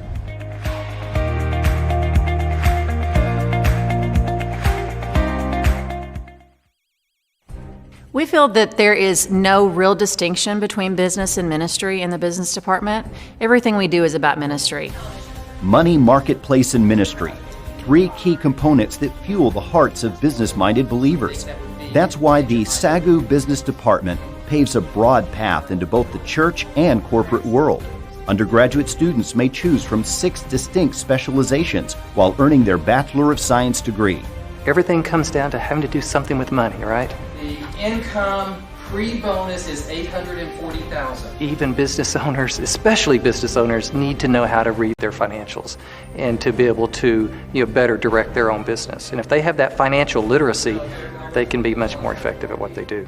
We need Christian marketers who not only have integrity, but they also understand the Christian culture, whether they're in marketing or a business or in a church, understand who their target market is and how to communicate with them. One target market for the business department is an intentional emphasis on missions. Business for Missions is designed to help students get into the marketplace and actually use their business skills to help create micro businesses in third world countries. Those people are in turn investing in other businesses there to help them grow. It's not. Welcome back to the SAGU Sports Network. Here we are, ready for the second half of action coming your way here between the Lions and the Spirit. Ottawa, of course, leading 28-7 after a very, very strong half offensively. They are able to build a 3-score lead here against the Lions. SAGU will start with the ball here to open the second half, and they have got quite a bit of ground to make up here, Tim. Yeah, and you can just, sometimes the stat sheet does tell the story pretty accurately. Don't look now, but the Spirit are on pace for 700 yards of total offense in this game. Now, you imagine that usually falls off a little bit towards the end of the game, but still 359 yards, and you talk about that balance early on.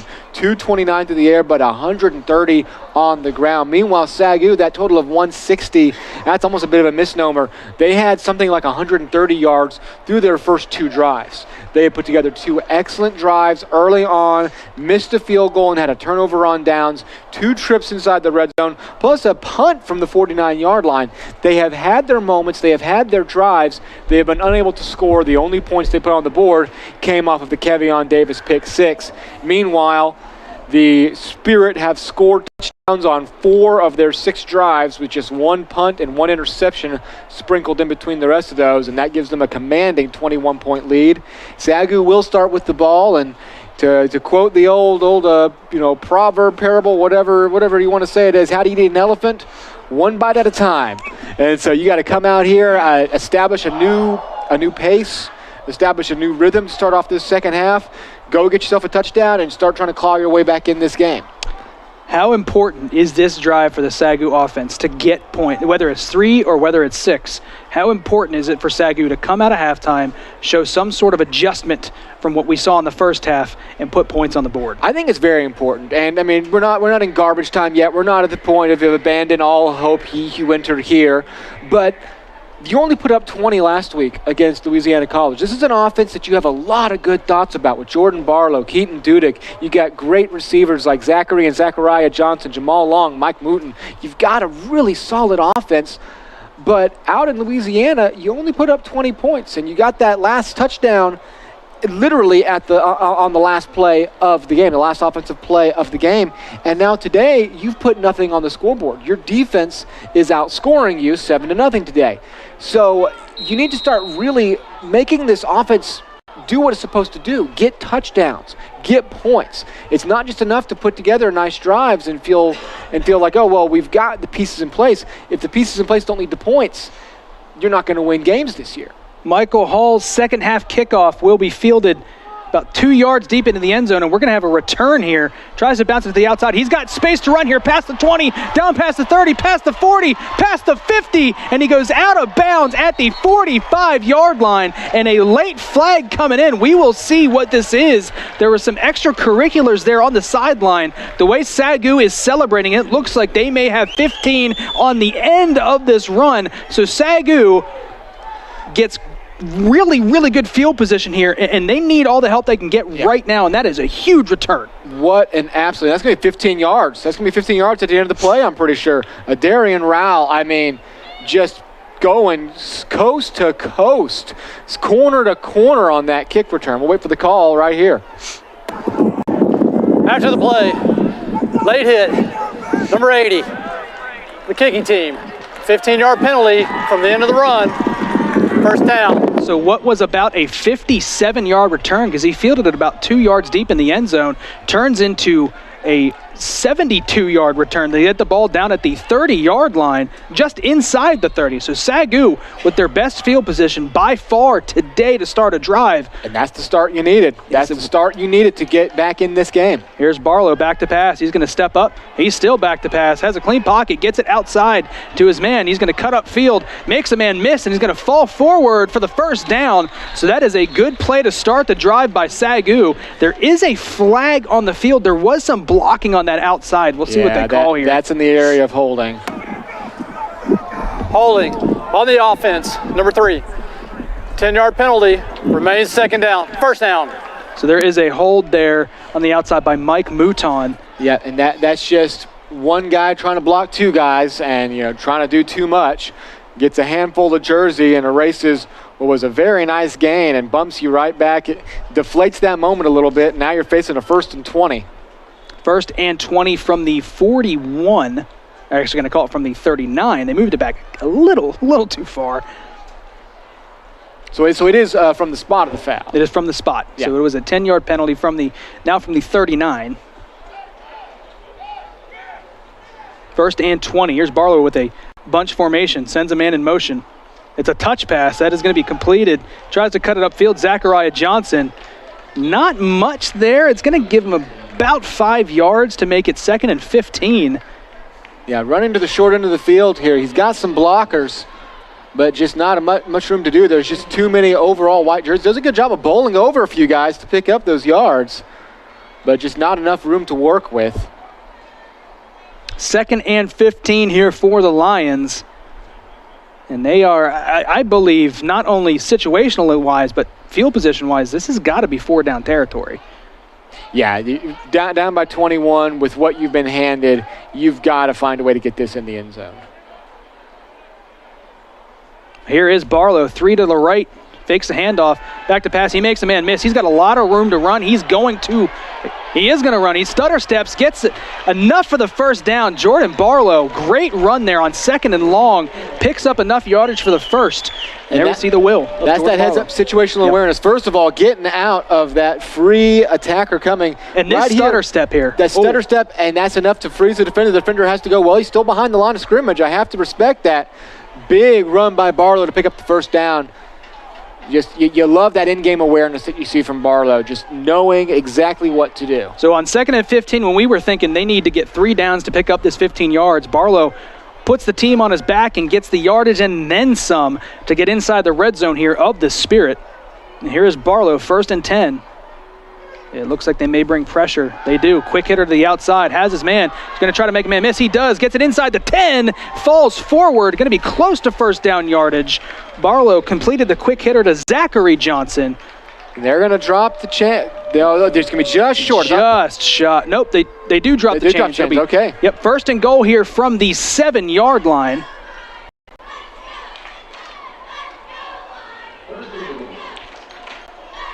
So here is Barlow. SAGU has a chance here. They've been in the red zone 2 other times today with 0 points to show for it. Their first goal situation. Hands it off to Dudek. Dudek has a hole. Dudek gets into the end zone, and SAGU gets a touchdown that they desperately needed. And barring the extra point, they can cut the lead in half and make it 28-14. Extra point pending. And that's just a great drawn-up play. Spread it out 4 wide, spread the defense out, hand it to Keaton Dudek, and pretty much the moment he had it in his hands, he had 3 holes to choose from to walk into the end zone. So SAGU does exactly what they have to do to start the second half. After struggling the entire first half to get that answer, they get a huge one out of the gate.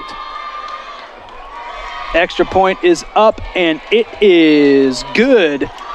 So SAGU cuts the lead in half, 28-14. A quick 2.5-minute drive there for the SAGU offense, 2 minutes and 39 seconds to be exact.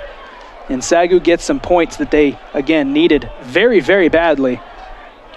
And we will see how this defense comes out of the locker room, had a minute to take a breather. They were on the field a lot in the first half, and I think it showed as Ottawa was able to put up a lot of points. So we'll see how they adjust here. Yeah, SAGU had a string there of 3 straight punts 4 straight punts if you include the one that came at the very end of the half. That definitely put SAGU's defense on the field a number of times in a row. So it's good for them to get a little bit of a breather, and now they've got a chance to get another big stop. When they really had to make the stops in the first half, they found a way. They found a way to make those big stops, to get the interception, force the punt when they were down 21-7. So now again down 14, it comes down to making a big stop on this drive and giving your offense a chance to cut this lead back to 1 possession. On to kick will be Kieran Woodley.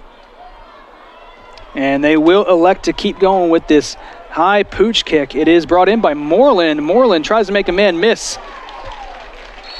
And he gets brought down just past the 30, and that is where the Spirit will begin this drive, looking to answer back the SAGU touchdown with a score of their own. And Austin McCullough will march out and see what he can do. Tim, you're doing these pooch kicks, but they keep pooching it to Shamar Moreland. You got to think maybe they try to go more towards the middle of the field, keep it out of the hands of that playmaker. Yeah, it is interesting because a part of the reason for the pooch kick is to prevent any major returns. But in this situation, you keep finding a way to put it in Moreland's hands, and he can burn you eventually. So if I were you, I'd start kicking to the right side of the field, kicking clearly away from you. McCullough sends a man in motion. He's going deep across the middle, shorted the pass. Didn't quite get there. So that's going to be incomplete pass on first down, makes it 2nd and 10. It looks like his guy, he may have had a step behind the defense. He did. That was another one to Jonah Alicia that, had it been thrown on target, could have been a huge play. 2nd and 10 here for the Spirit. SAGU may have caught a break there. If that throws online, they could be looking at another touchdown. They're going to turn around and hand it off. And then brought down after a decent gain there on 2nd down. They're going to make it 3rd, and we'll call it 7. That was Marcellus Chester Riley with the carry. And here comes these 3rd downs we talked about all the time. SAGU's defense have been so good getting to these 3rd downs, and you expect the averages to start playing in your favor eventually. We'll see if they start flipping here in the second half. Here's McCullough, back to pass. The pocket collapses. He throws it down the sideline. Brought in, incomplete, could not hold on to the ball on the sideline. We're going to have a conference. Oh, it is going to be incomplete. It is incomplete. He thinks he has it. It was Brandon McLaughlin. Let's see here. And what's hard to tell, it looks like the ball is jostling right there, because he's going to have his foot down inbounds. He's going to land, but you'll see right here the ball looks like it just jostles a little bit in his hands. And so that is going to be incomplete. And so a 3 and out to start the half for the SAGU defense. And less than a minute off the clock on that drive by the Spirit. The punt is up, and it's a good one. It's kind of end over end, a little wobbly. It's going to take a Spirit bounce and kind of head back upfield, and it'll finally settle at the 25-yard line, and that's where SAGU will take over. So you talk a lot about momentum, and a lot of people think that momentum is not real when it comes to football, but Tim, it is. It's so real. It's apparent, and SAGU, that needle is ever so slightly starting to tilt back in their favor. And I mean, you have totally, this is now a ball game again. Absolutely. You get that huge kick return to start, you finish the drive off, and then your defense comes out and throws down what may have been their best drive of the entire game. You had an interception, but that's just one play. You looked good on all 3 plays there, get your quick 3 and out. Now there's an eternity left. You're just back down by 2 scores. It does feel like something has kind of shifted here for SAGU, and they've got a shot. Here is Barlow. He comes out, sends a man in motion. And he will hand it off. Here's Dudek. Dudek has a hole, cuts it back upfield. He's got enough for first down yardage. Moves the chains. Keaton Dudek starting to get it going here in the second half. We talked about him pregame. He is primarily the feature back for the Lions, and we see why. He is so shifty coming out of that backfield. Yeah, hard cut left, hard cut right. Carves his way forward. So we have an official timeout. Had a little trouble with the chain gang. We also see a substitution here on offense by the Lions offensive line. Avery Robinson comes off the field. Yeah, just look at that shiftiness. Cut there, and then just power straight ahead. He has good awareness. He saw what he created. He saw the hole and said, all right, let's go get what I've earned. Don't try to do too much after the fact. Go get what you've earned and go to the ground with a big first down run. Barlow comes out in the same formation, sends a man in motion again, fakes the touch pass, hands it off to Dudek. Dudek trying to bounce it to the outside. That time a good job of gang tackling by Ottawa. Only limits Dudek to a gain of 2. So we're starting to see a lot of motion-based offense here by the Lions. I like the pre-snap motions that they're running. We don't see that often from the SAGU offense. Yeah, anytime you bring that receiver across the field, it just forces a linebacker to follow him. It can clear things open. Now there, the front line did a good job with the Spirit to take Dudek down themselves. But yeah, I really like pre-snap motion. Now you have to watch it sometimes. You can have guys out of position. You can have illegal formations and illegal motions. But I really like that vibe of an offense. 2nd and 8. Barlow fakes a handoff. Swings it out to the flat, has Johnson. He gets brought down after a good gain there on 2nd down. He's going to make it 3rd and short. That was Zachariah Johnson this time. You always have to double check to make sure you got one of the twins right. Zachary and Zachariah. It doesn't help that they both play so much. They're both so good at receiver. They both share the field, share a name, and it's you gotta get them apart. And that was David Jones Jr. who made the big tackle to prevent the first down. And it's now 3rd and 1. The wind has picked up here in Waxahachie, so we'll see how that affects things here as the game rolls along. 3rd and 1, Barlow takes the snap, hands it off to Dudek. Dudek just kind of lowers the shoulder and gets enough for the first down. He needed 1, and he got 2. So Dudek does a good job there, picks up the first down and moves the chains. Yeah, that's all you got to do right there. When you have those situations, all you're asking to do is your offensive line to win one battle for 2 seconds. It's the easiest assignment in the world. I say easy assignment in the world in the sense that almost every offensive line assignment is the hardest assignment in the world. But all you got to do, you don't got to break a huge hole. You don't got to blow a guy backwards to the 40-yard line. You just got to clear it up, and the offensive line did their jobs there. New set of down, sends a man in motion. That is Zachary Johnson. Here's Barlow. Barlow hands it off to Dudek. Dudek cuts it up. Huge hole. Dudek makes a man miss down to the 30. Can he get to the outside? What a tackle in the open field by the Spirit defender, Kevon Owens, with a touchdown-saving tackle. If Dudek breaks this, he's gone. He is into the end zone. Kevon Davis is the last guy with the shot, and honestly the first guy with the shot. Because of the blocking and the speed of Dudek, he was up the field 10 yards before the Spirit even had a chance to react. SAGU goes no huddle here, trying to up the pace. Dudek bounces it outside, cuts it back up. He's got enough for a first down. Keaton Dudek carrying this offense right now.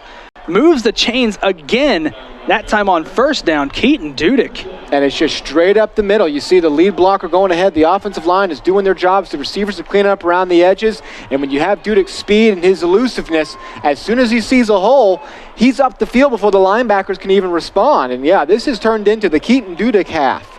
In the first 7 minutes here, he already has a touchdown run, and he has almost single-handedly carried this drive down the field. Barlow, pistol formation, Dudek in the backfield. Takes a snap, fakes the handoff, he's back to pass.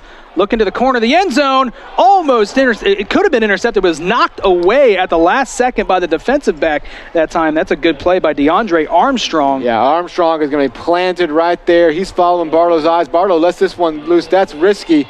Now, if he doesn't make the play, that's a touchdown. Absolutely. He threw it right where Zachary Johnson was standing. That's an easy touchdown, and it was only Armstrong's grasp that swatted that ball away and prevented the score. 2nd and 10, the Lions inside the red zone for the second time this second half. Swings out wide to Johnson. Johnson looking for a block, follows the block, and picks up 6 on 2nd down, makes it 3rd and 4.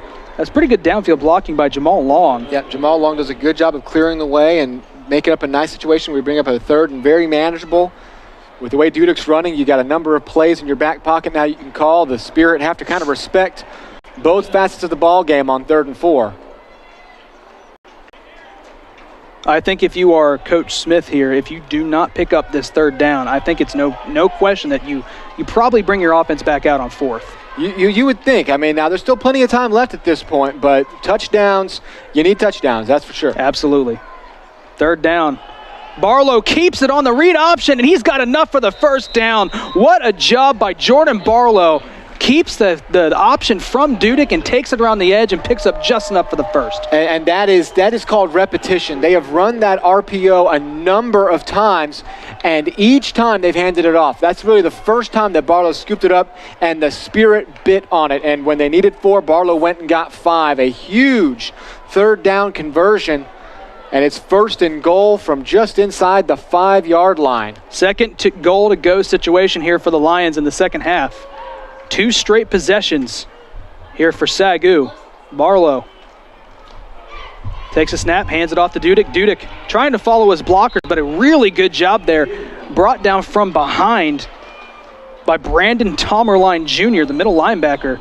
Got in there. Yeah, Tomerline is just going to come around the outside. That's where SAGU's been hurt the most, from the opposite side of where they run the plays. The Spirit have done such a good job. Usually that's where the free guy is going to come. When you have a shifting blocking motion like that, the free guy is going to come off of the opposite edge, and your goal is just beat him to the corner before we even had a chance to get there. The Spirit defense has been very quick today and has consistently done a good job of coming off that weak side to disrupt the play, and they throw the SAGU Lions for a loss on first down. Here is Barlow, 2nd and goal. Takes the snap, hands it off to Dudek. Dudek cuts it upfield. Dudek has got his 2nd touchdown of the game. SAGU pulls within 1 score here, barring an extra point.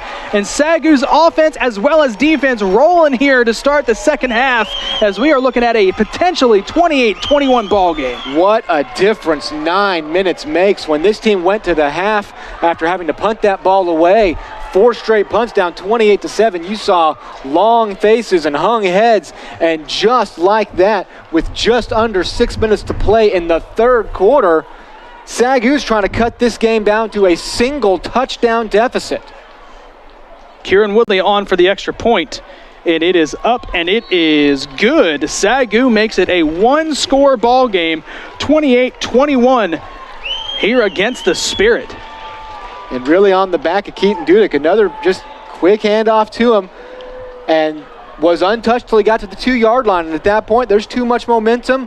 You're not going to stop him. He's going to find a way in. So Keaton Dudek has absolutely come alive here in the second half, putting up some big numbers, 2 touchdowns, and we have a whole new ball game now with 21 minutes left to play in the entire ball game. It feels like a completely different SAGU team than we saw in that first quarter. There's a little bit of confidence, a little bit of swagger going on now by SAGU, as they firmly have momentum now against the Spirit. Well, we say completely different. They had those 2 drives. They had 2 very solid drives. Both got down to the red zone, and neither netted you any points. So we've seen this offense can move. We said at halftime, the question is, can they put it together? Can they finish? And now on 2 straight drives, they took advantage of the big kick return, took advantage of the stop, and had to go a decent ways on this last drive. And they are right back in it. It feels like a brand new ball game now, and the Spirit are the ones for the first time who have got to be feeling some pressure. Oh, we get a surprise onside. Is it going to go out of bounds? It will. Ooh, SAGU pulling out all the stops as they try to go a little surprise onside kick, and unfortunately for the Lions, it takes a bad bounce and goes out of bounds. So Ottawa will have very good field position here. Yeah, and it kind of froze Ottawa up for a second, but it was just a little bit too strong. And SAGU is definitely feeling some confidence right now. Now the ball went out of bounds and pretty much exactly Free the penalty. Kick, out of bounds, Ottawa. The ball will be placed 5 yards from the out of bounds spot. First down, Ottawa. So they get the additional 5 yards. The official did say Ottawa, but it was out of bounds on SAGU on the kick. But here come the Spirit. Now they've got the ball at the 45-yard line, and SAGU very risky there. You're going to give an offense like this one led by Austin McCullough good field position. You got to have some confidence in your defense. Here's McCullough. He's back to pass. He's going to let it go deep down the field. Jump ball brought in by his receiver. What a catch. Just goes up and gets it. Boxing out the opponent. And that's Jermaine Trotman. Excellent pass, and this is just a one-on-one who wants it more. Trotman's going to go up, like you said, box out Isaac Gowdy and make that catch. They go with the no huddle. Here is Chester Riley. A flag does come in after a short run by Riley, Chester Riley rather. We'll see what this flag is. It looks like it's in the area of holding, but we saw one of those earlier that ended up being a tripping call. We'll see here. Holding, 74, Ottawa. 10-yard penalty from the previous spot. Remains first down. Austin Lloyd gets nabbed on the holding call, so SAGU catches a break there as it's going to be 1st and 20 here for the Spirit. But if there's one thing we know about McCullough and this offense is that they can pick up 20 yards in one play very easily. Very easily, but that's something that's kind of hampered them in this game. They've been picking up penalties here and there, and not the little 5-yard ones. It's been 10 and 15 yards. They hand it off. There's Moreland. Moreland has nowhere to go, but he hesitates, tries to cut it upfield. Here comes another flag. Well, this was a late flag. We'll see what this happens to be. Yeah, the play went on for so long, it's kind of hard to pinpoint what this is going to be called. We'll get a good look at it here, what happened. It's definitely going to be a hold. It looks like 88 is going to get nabbed on the hold there. Holding, Ottawa, number 74. Oh, they go 74 again. 10-yard penalty, remains first down. So they go Austin Lloyd again. There may have been 2 holding penalties on the same play there, because it looks like Ryan Lukasic-Drescher got a little bit too much jersey of the outside defender, but either way, it's going back another 10 yards. Now it's 1st and 30. Now it's 1st and 30. The Spirit face a very, very long conversion here. SAGU's just got to be careful to not get beat over the top. Or give up too many yards on first down. This is a big down. Yep. The 2nd and 30 is one you're going to win almost every time. 2nd and 15. Oh, there's going to be 1st and 35 as we get a false start penalty here. Ottawa just 3 penalties in a row here, shooting themselves in the foot. False start. Offense, number 2. 5-yard penalty. Remains first down.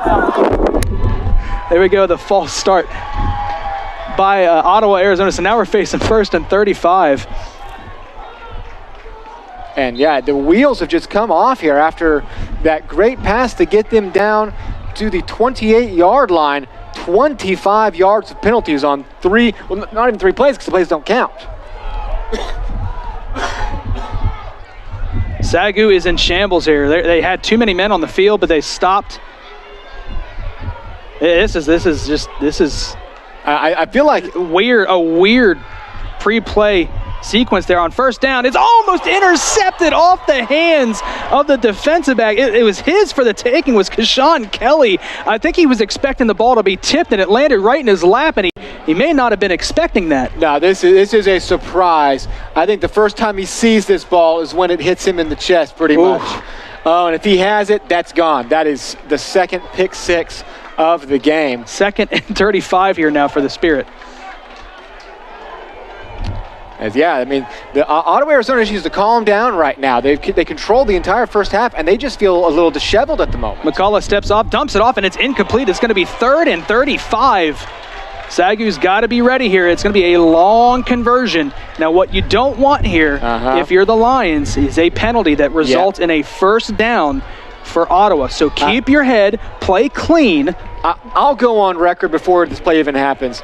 My least favorite rule in every level of football is that a 5-yard illegal contact penalty can erase a 3rd and 35. So you've got to be very careful that you don't pick that up. Fortunately, the 5-yard illegal contact rule doesn't apply here. We're looking maybe they could take a shot deep here, try to draw a pass interference. We'll see here. 3rd and 35. Here's McCullough back to pass. Dumps it off to the flat. SAGU's just got to make a tackle, and they will, and that will bring up 4th down in Ottawa. That's the one time the prevent defense is just fine with me. Drop back, just don't let anything crazy happen, and another punt. So SAGU, 2 stops on defense, 2 scores on offense here in the second half, and they are about to get the ball back to potentially go back down the field and tie this game up at 28-28. We will see what they decide to do coming out on offense, but this second half has completely flipped around and been all SAGU, as Ottawa has not been able to figure out what to do. Pretty good punt there, punts it away from the deep man, and it's going to take a good Ottawa bounce and be down inside the 10-yard line at the 6, and that is where SAGU will have to start this drive. So we'll see if Jordan Barlow can lead another touchdown drive. I should say Keaton Dudek as well, because Dudek has been phenomenal here in the second half. 2 rushing touchdowns, and he was the absolute instigator on that last drive. They got a long field now, but either way, this is the first time since early in the game that they've had the ball down by just one score, as they have completely flipped this game around. A 14-0 rally at the moment, and they are just feeling good on both sides of the ball. Absolutely. How could you not? The defense seems to have figured it out at this point. They were aided there by some penalties by Ottawa. Definitely 1st and 35 is one you should win more often than not. But the offense, more importantly, seems to have figured it out here in the second half, which is very encouraging for SAGU. Here's Dudek. Dudek, a little bit of a counter move there. Bounces it to the outside, picks up, we'll call it 3 there on first down.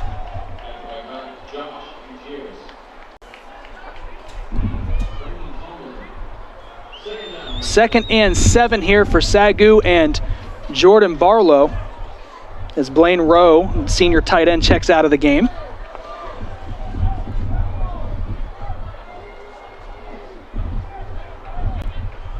Barlow taking his time, getting the play from the sideline. He lines up 3 stacked to his right, 1 to his left. Dudek in the backfield. Barlow hands it off to Dudek again. Dudek following his blockers. Tries to run over a man, but it's going to be 3rd down, and we'll call it 3. So SAGU faces another very important 3rd down here, because you do not want to go 3 and out inside your own red zone, we'll call it. It's going to be 3rd and 2, rather. So that's Kevin Owens again making a huge tackle on Dudek. He made one that was a touchdown saver on an earlier drive this half. That one prevents the 1st down. 3rd and short here for SAGU. They've done a really good job of running the ball here in the second half. We'll see if they elect to stay with that. The defense shifts. Barlow takes the snap. We'll hand it off to Dudek. Dudek gets hit. He falls forward. Does he have enough for the 1st down? He needed 2 yards. Was hit quickly. And he got him. He got the 2 yards. Yeah, and it is 4th and inches. Oh, no, they do move the chains. Yes. The initial white hat signal was a 1st down, but it looks like one of the line judges may not have saw it the same way. And again here, I'm not sure that they... That's interesting. The initial white hat head official signal was a 1st down. They will move the chains. It is 1st down. You got to think that they reset the play clock here. I almost wonder, we've had this happen before.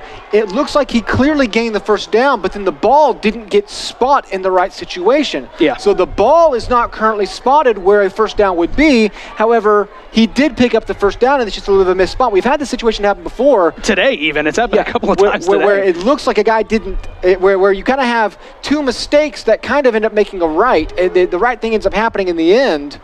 But I think that might have been where the confusion is, because that ball looks a little bit too short. Barlow, he's going to design run here. He spins off a defender, picks up 5 there on 1st down, and makes it 2nd and 5.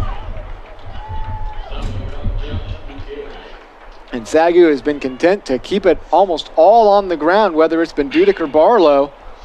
Well, definitely on this drive, but even in this half. It's been working. Why not? Yeah. Absolutely. And that just opens up the playbook for Barlow later in the game. If you can get that defense to bite on one of these play actions, you're looking at a huge bomb. And we know the home run ability of Jamal Long is always a threat. So here's Barlow on 2nd down, 2nd and 5. Is it off to Dudek. Dudek, this time hit right at the line, maybe a gain of 2. So it's going to make it 3rd and short here again. So SAGU's facing another 3rd down. I think they're probably going to take this to the 4th quarter. That 3rd quarter flew by, Tim. It did. I mean, and typically when you start a 3rd quarter down 28-7, if you said, okay, this quarter about to fly by, you wouldn't be happy with that. No. SAGU could not be more thrilled with how this quarter has gone, and they will head to the opposite side of the field facing a 3rd and 3, trailing by just a touchdown now.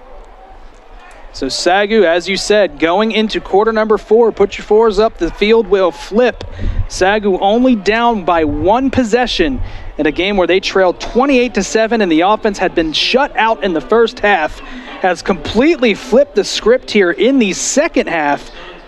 2 drives, 3rd drive right now for the Lions, but both those drives resulting in touchdowns. 2 defensive series, both of those defensive series resulting in punts, and SAGU has completely taken control of this game to this point. Don't go anywhere. We will be right back with the fourth quarter of action right here on the SAGU Sports Network. At AGCU, we are committed to forging relationships centered around faith and finance. Our purpose is to provide financial solutions to help you succeed while we tithe 10% of our annual earnings to ministry and community organizations. Your mercy's never ending, your kindness never fading. Jesus, you're always with me. You're always with me. Welcome back. We are set here for the fourth quarter. You're taking a look at the statistics on your screen. Tim, you said that the Spirit were on pace for 700 yards. They have been shut down here in the second half. That fell off a little bit, and what they did do is they stacked a bunch of penalty yards on top of that. when you factor in the penalty yardage, they may have actually lost yards in this half. Absolutely. It has been a complete turnaround. SAGU has matriculated this ball from the 6 out to the 23 on the ground, but now face a huge 3rd and 3 to keep this drive alive. Barlow, Dudek in the backfield. Takes a snap, fakes a handoff. He's back to throw. He's going to take a shot deep. He has a man and overthrows him. He had his man deep in the corner, Zachariah Johnson, and he had a step, but Barlow's pass airmailed just a bit. And that had touchdown written all over it if he just puts it on target. And that pressure up the gut from Christian Vaville was just enough, I think, to maybe force the ball out a little bit errantly. So for the first time this half, SAGU's offense unable. Now, what they did accomplish there is they got out of the shadow of their own end zone. They did. They got some room for their punter. Their defense has been very stout in this half. But for the first time, they will send the punting unit out onto the field. Seth Green, punt, end over end, kind of a wobbler.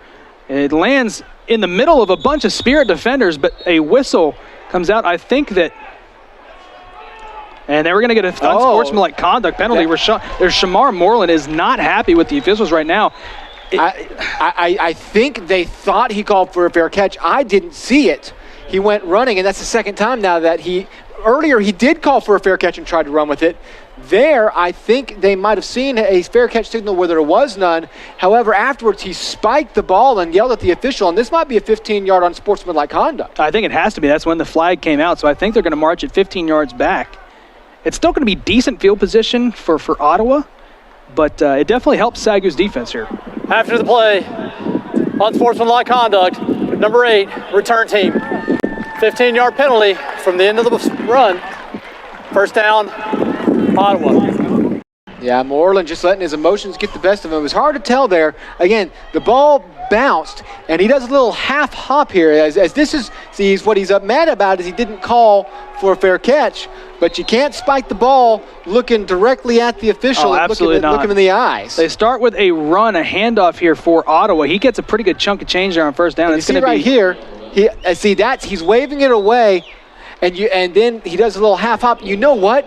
The receiver in front of him waved his arm like he might have been calling for a fair catch. Now, that might have been inadvertent, but I think if anybody on your team calls a fair catch, the play is dead.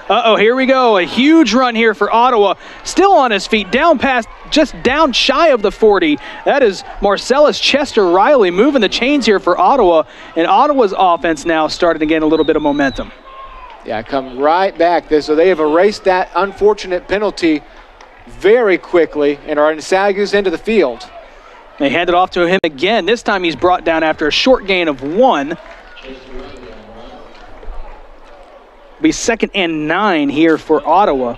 And any points for the Spirit would be huge here to move this back to a 2-possession game.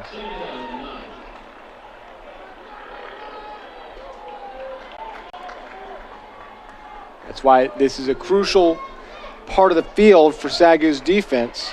We've seen them come up with stops here in the second half so far. McCullough, 2nd and 9. Fakes the handoff. He's going to wind up to go deep with it. Finds his receiver on the comeback, and that's going to be a first down. That is a beautiful route on the outside by his receiver wearing number 2, Brandon McLaughlin.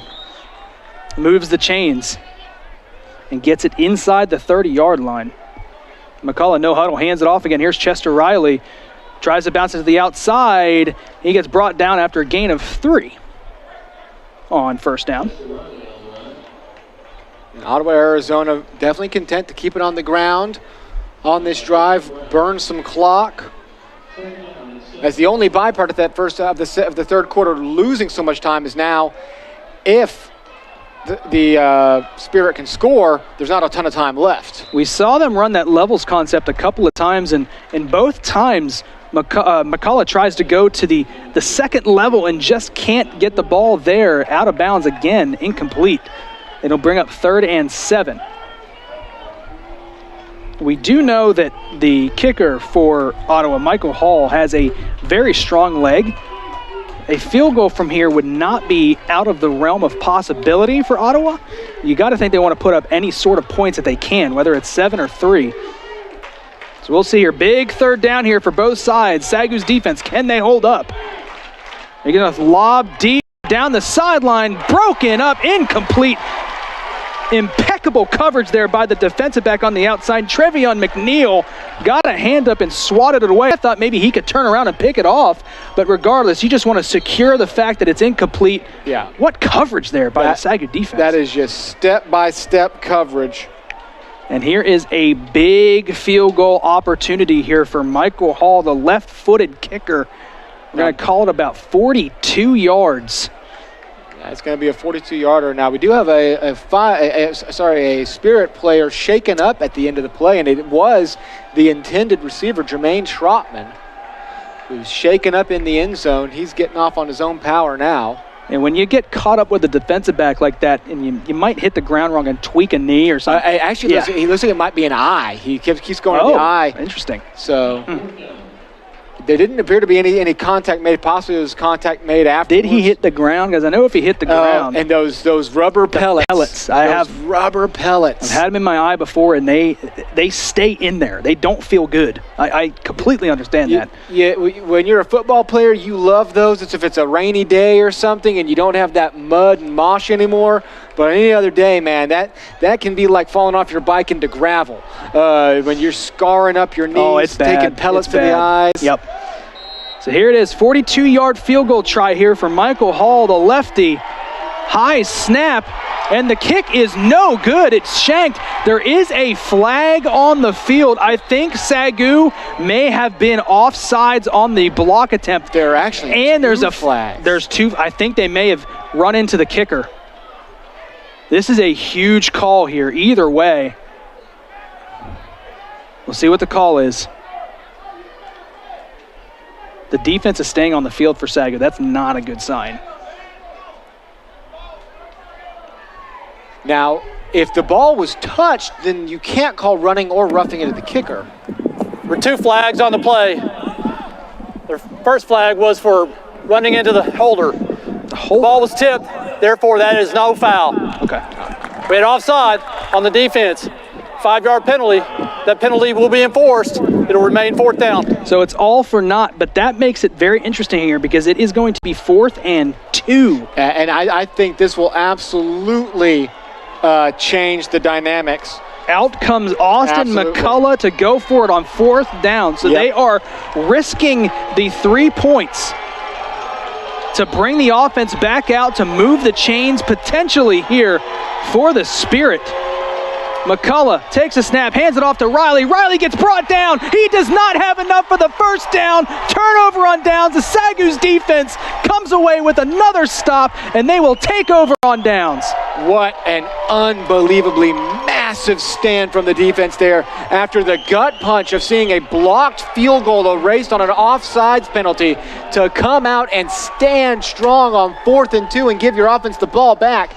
Just a massive, massive stand, and you can't ask for much more for this defense this half. And there we see the sometimes fullback, sometimes defensive lineman, Isaiah Lutusuese, getting the stop there on Marcellus Chester Riley. What a stop there by the SAGU defense. Absolutely incredible.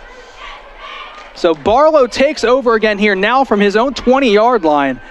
SAGU's got all the momentum in the world, but we'll see if they can put some points on the board here. Barlow swings it out wide. He's got his man, makes a man miss, jukes it back again. He's got to try to get upfield. You don't want to go east and west here. Picking up a couple of blocks here. This is exciting. A flag comes in behind the play. So much excitement as we wait and see here. Yeah, when you go across the field like that, you are going to get a hold or a block in the back at some point. It's just inevitable, to where had he taken what he had right here, he had a gain of 5. Instead, he tries to make a lot happen, and it's going to end up leading to a non-existent play and a loss of yardage on this penalty. It was complete to Mike Mouton. He tried to reverse field and get something going. Personal foul, chop block, offense, number 88, number 7, and number 88. 2 chop blocks. Half the distance to the goal. First down. So it's not 15 yards. But it's still 10. It's still just as bad, pretty much. And the killer there is, after all that work Mouton had done, even if there had been no flags, he had only regained the yardage he had on the left side of the field. That's one of those times you've just got to know the situation, pick up your 5 yards and go down. Once you reverse field, bad things can happen. And right there, you pick up a really tough penalty, and you're facing a 1st and 20 now. 3 stacked to the right for Barlow, hard count. Swings it outside to Johnson. Johnson trying to cut it upfield, and he's going to start losing yardage here. SAGU's going the wrong direction now, as he's going to lose 2 yards there. It's going to be 2nd and 22 now. Heading the wrong way is the SAGU offense. Yeah, trying to do a lot. That can be a side effect sometimes of when things have been going so well. You start trying to do a little bit too much. Instead of just standing at home getting a 2nd and 5, instead of diving forward and kind of taking your no gain. Instead, now you're looking down the barrel of a 2nd and 22 at your own 8-yard line as we approach 11 and a half to play in the ball game. Any chunk of yardage here is huge for SAGU. They got to try to get something here. If not, at least to try to flip the field position. They hand it off to Dudek. Dudek runs right into the defenders, and that is a short gain on 2nd down. So it's going to be 3rd and very long here for SAGU. We'll see how they decide to attack this. Yeah, 3rd and 19, and not the situation you want to be in. The wind is in your face. You're at your own 11-yard line. You can't keep giving Ottawa, Arizona this many opportunities. They have not scored in this half yet, and if you give them good field position again, you have to imagine that can't last for much longer. Some confusion here. They're going to, there's 7 seconds on the play clock. I think they're going to try to get the snap off. 3 seconds. They will get the snap off. Here's Barlow rolling out to his right. Stepping up, floating it deep, and there's nobody there. Jamal Long in the vicinity, but it falls incomplete harmlessly for Ottawa, so SAGU will come out and punt. Yeah, Barlow just had to kind of do whatever he could to at least put that in a situation where it could have been a 1st down, but it was pretty harmless by the end. And so SAGU will be forced to punt with their punter standing at their own goal line, and actually just inside of it. Here comes Seth Green, Riggin Basket, the long snapper. It does get blocked. It sounded like it did. So it's going to fall.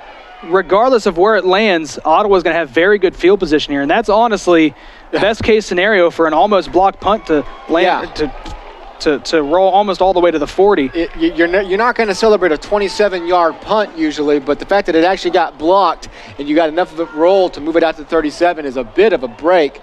As let's see here, this is in fact clearly, that is a double tap right there, as it does get partially blocked and will set Ottawa, Arizona up with great field position. Best field position of the 2nd half here so far for Ottawa, Arizona.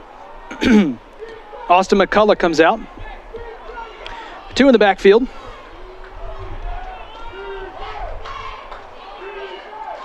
He back to pass, fakes a handoff. He's going to go on another comeback route. In and out of the hands of his intended receiver. He was open, had enough yardage for the 1st down had he had brought it in, but just off the hands of Brandon McLaughlin. And everything just seems to kind of be off still for the Spirit after a half where they just dominated. They have just been unable to put together any sort of consistency here in the 2nd half, and it's what has kept SAGU in this game. 2nd and 10 here for McCullough and this Spirit offense.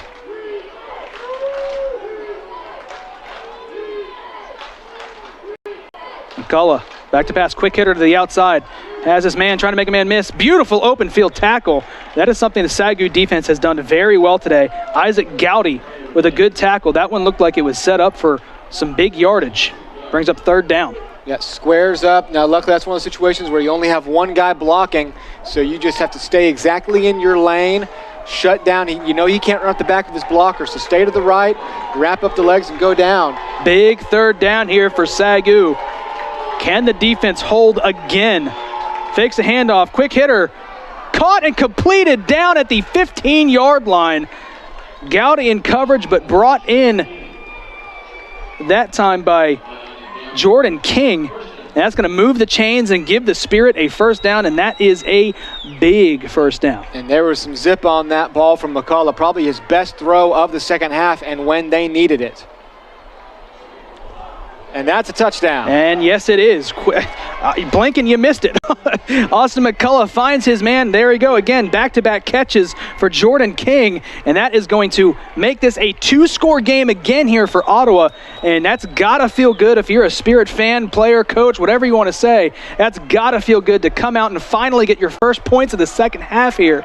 And barring an extra point to go up 35-21. Yeah, and that was just attacking the exact same spot on the field that they just converted the third down on. They've converted these third downs so well in the first half to help them build the lead, and they rebuild part of it there, move it back to 35-21 with 9:15 remaining. And yeah, this is just a simple play action. He's only thinking one direction the whole way. King had one off the line of scrimmage, had a clear step, and it's back to a 14-point lead as they stem a 14-0 SAGU run and take advantage of the great field position after the partially blocked punt. So now with 9 minutes and 15 seconds left to go, SAGU needs 2 scores to tie things up. And when you have the lead like you did when you're Ottawa, a score like that can completely flip the momentum that SAGU seemed to have had, despite only scoring once so far here in the second half. Yeah, no, it resets the clock. It makes the clock the enemy of SAGU now. Just 9:15 remaining. You got to go get 2 scores. You finally did what you had done the entire first half. You see now, okay, hey, we can still do this. We haven't lost all of our touch. We took advantage of a short field and went and got it. McCullough throwing his 4th touchdown pass of the game.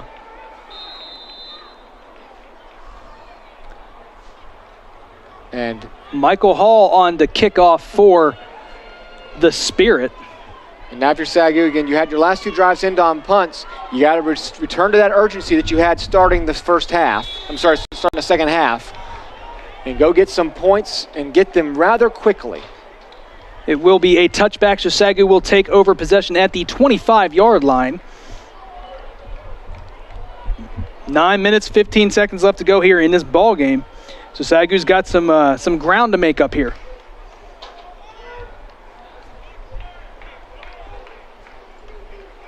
And it all starts on this drive. We said it a lot in the first half. This is an important drive. You got to go get some points on it and then lean on your defense. Your defense, they didn't really stand much of a chance that drive. They started with the ball at the 38-yard line. There's not many defenses in the country that are going to keep the Spirit scoreless from 38 yards out. Oh, absolutely. So absolutely. You still got plenty of time.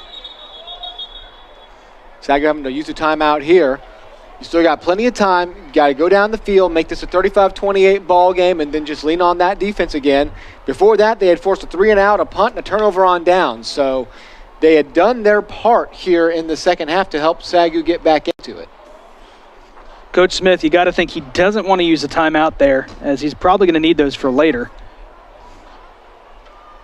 So now SAGU down to 2 timeouts left here in the second half. Comments coming in. SAGU, short, sweet, and to the point. Yeah, there's no questions about that one. I see UK Belcher. Yeah, he's hard to miss. I've been hard to miss Keandre Belcher. I've been monitoring the chat here on YouTube. We got a lot of Keandre Belcher fans. I mean, and why wouldn't you? Why wouldn't you have a lot of Keandre Belcher fans? Big man, big fan base. We are big fans of Belcher too. Big 99. All right, here's Barlow now. 3 out wide to his left, sends a man in motion. 1st and 10 from the 25. Down 2 scores. He's going to hand it off to Dudek. Dudek hesitates. He's going to get brought down right at the line of scrimmage. They may give him a gain of just 1, so it'll be 2nd and 9. The Spirit have done a good job of slowing Dudek down. After those first 2 drives, he was running wild in this half. Ever since then, they've been able to maintain him, keep him in front of themselves, bring him down for little gains of 1, 2, 3 yards. Don't let him get that head of steam that once he has, he's got 9. So they've done a much better job of responding to that good rushing attack that SAGU had early in this half. Barlow now, 3 out wide to his right, 1 to his left. Dudek in the backfield. Counter action. Dudek cuts it upfield, finds a hole, falls forward for about 4. Going to make it 3rd and 4 here for the Lions.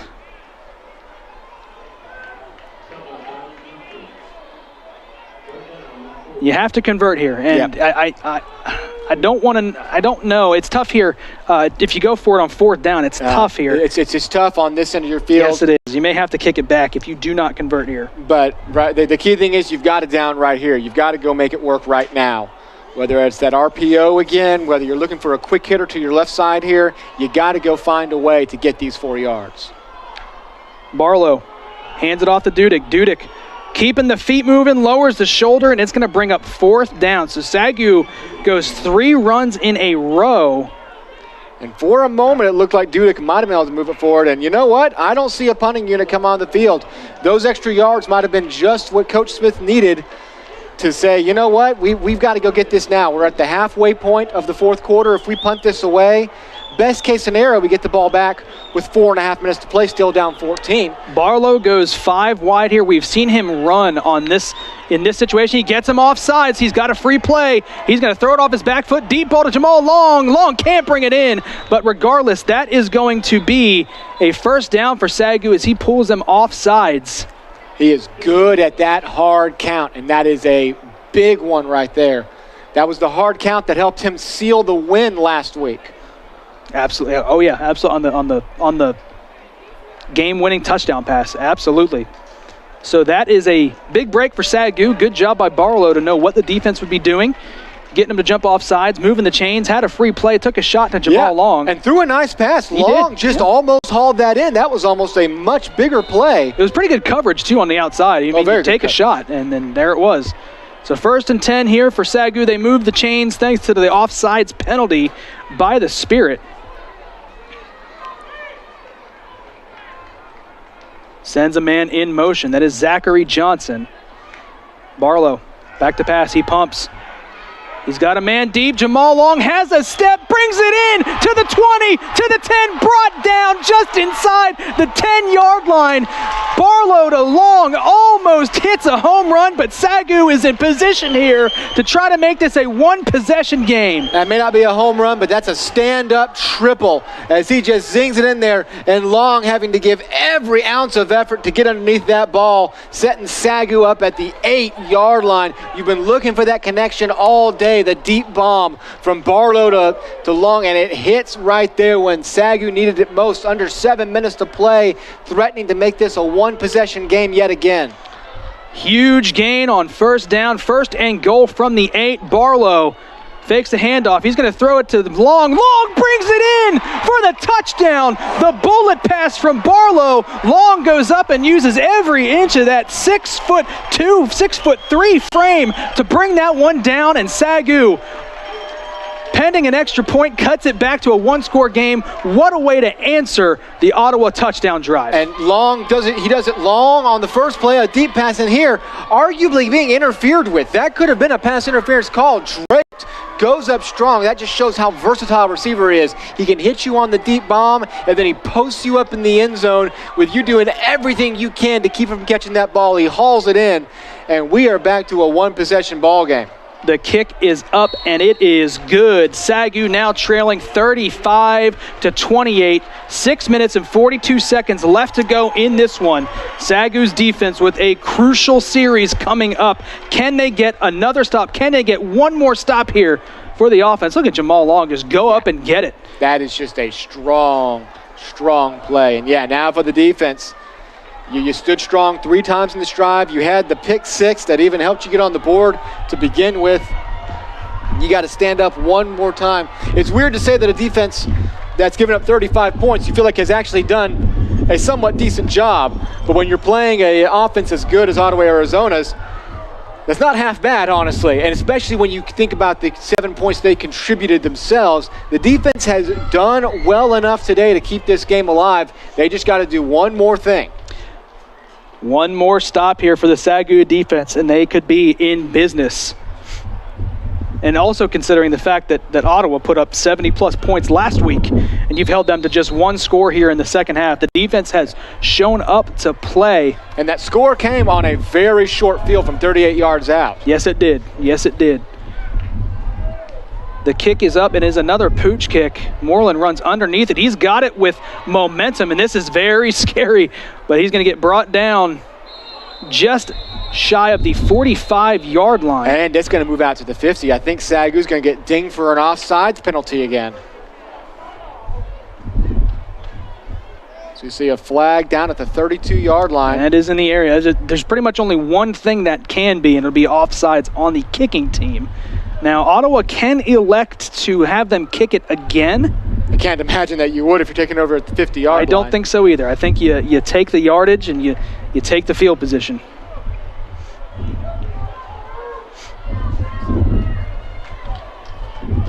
And they will accept the penalty, and they will take over possession here at the 50-yard line. And that is where the Spirit will start this one. Up one score, 6.5 left to go. And if there's one thing we know about the Ottawa offense is they will not take their foot off the gas here. They're not going to turn around and run it 3 times. They're going to try to go down and get another score. Okay, because there's still too much time left. They can't settle for punts right now. There's too much time left in this game. They've got to go regain that 2-possession lead to keep things in their favor. McCullough hands it off. Falling forward, pretty decent gain there on first down. He's going to pick up about 4. Again, that was Marcellus Chester Riley. We haven't seen a ton of Shamar Moreland here in the second half. Chester Riley has had a good game so far. And yeah, he has been the primary second half back. They are 2 seniors, Moreland and Chester Riley. 2nd and 6 here for the Spirit. McCullough. Quick hitter to the outside. It is dropped. I don't know, maybe not. It was incomplete. It looked like maybe he scooped it up off the ground, but regardless, tough break there for the Spirit. But I'm not sure that play was going anywhere, Tim. Nope, had he found a way to miraculously corral it in, he actually would have lost 2 or 3 yards more than likely. So the drop is not the worst thing ever. Another 3rd down. 3rd and 6 here for the Spirit. Huge 3rd down play here for Ottawa. Back to pass. He's taking a deep shot on the comeback, and it's brought in. A huge first down for Ottawa. Pretty good coverage, but the hands on the outside by Brandon McLaughlin. Yeah, when McCullough really lets loose a pass, he can, when he's on target, it is perfectly on target. And that was perfectly placed for a huge 3rd down conversion. McCullough turns around and hands it off to Chester Riley. Chester Riley cuts it up and picks up a good gain there on first down. He's going to pick up 6 yards, make it 2nd and 4.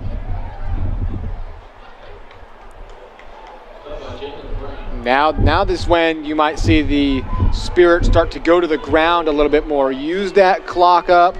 That way, even if you're just kicking a field goal, you feel very good with where you are. 2nd and 4. McCullough hands it off again. Chester Riley cuts it upfield, has enough for the first down, trying to make some men miss, and he gets inside the 15-yard line. And the Spirit have entered the red zone. It'll be 1st and 10 from the 15. That's another big first down for Ottawa.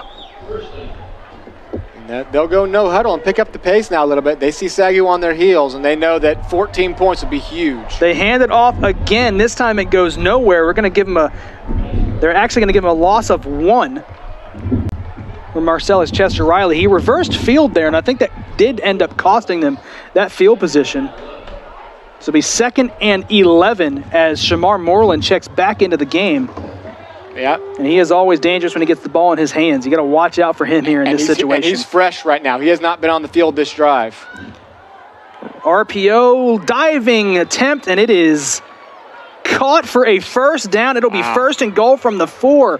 What a ball there by McCullough. Low where only his receiver could get it, and he did indeed bring that in cleanly. That is a great catch there by Brandon McLaughlin. Yeah, McLaughlin had to go straight into the ground to pick that up. Shamar Moreland gets the carry, falls forward for a gain of, we'll call it maybe 1 there on first down, first and goal rather.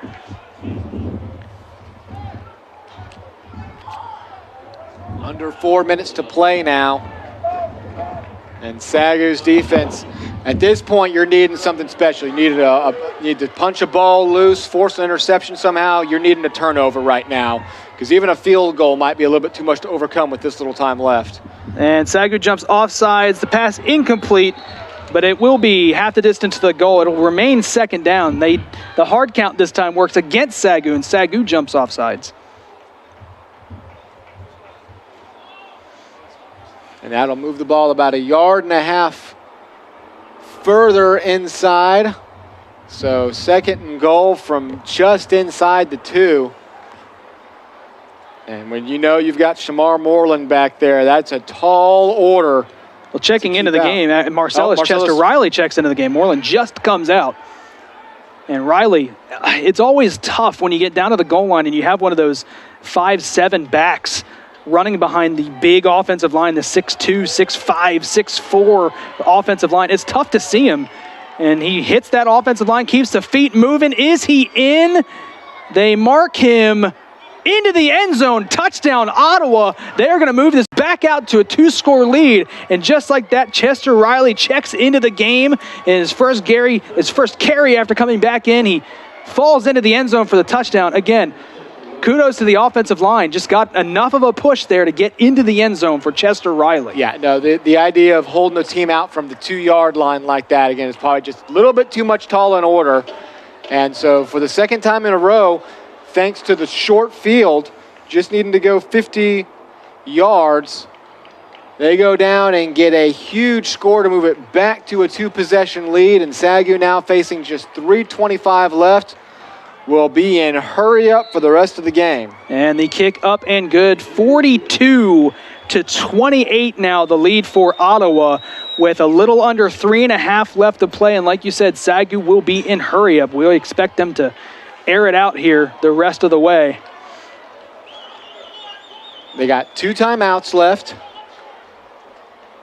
Had to use the one early on, which he never liked to use, but at this point, it's all about getting a big play, getting down the field, and then you're probably looking at onside kick territory. Definitely at this point, onside kick territory, since you don't have your full complement of 3 timeouts. So maybe see another deep ball to long. Just try to get down the field as quick as you can to get that touchdown back and give yourself any chance. SAGU trailed 28-7 at the break and stormed back to make it 28-21. They cut it back to 35-28 moments ago, but the Spirit have done just enough to stay just out of reach. SAGU did have the ball twice in this half, down by just a touchdown, and were unable to go get those crucial tying points. And now they're going to need another huge turn of events. Hey, the half started on a big kick return, yes, so watch that. It could spark something here. We'll see. Hall's kick is a good one. That is deep. That's going to go out of the back of the end zone. Wow, completely clears the end zone. Michael Hall, the lefty, a booming kickoff. He does not allow for an opportunity at a big return. So SAGU will take over at the 25. And that's where they will start this drive down 2 scores, 3.5 left to play.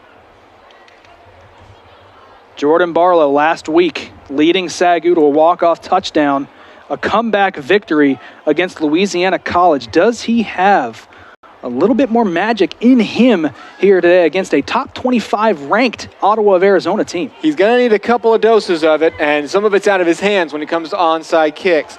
But he's got to start right here by just executing a strong drive and getting down the field as quick as he can. Barlow fakes the handoff. He's running for his life, facing immediate pressure. Just throws it away. Receiver in the area, so no intentional grounding. That was immediate pressure there by that defensive line. Yeah, they were swarming him. He's been flushed out of the pocket with nowhere to go several times in this game. David So that time on the quarterback hurry.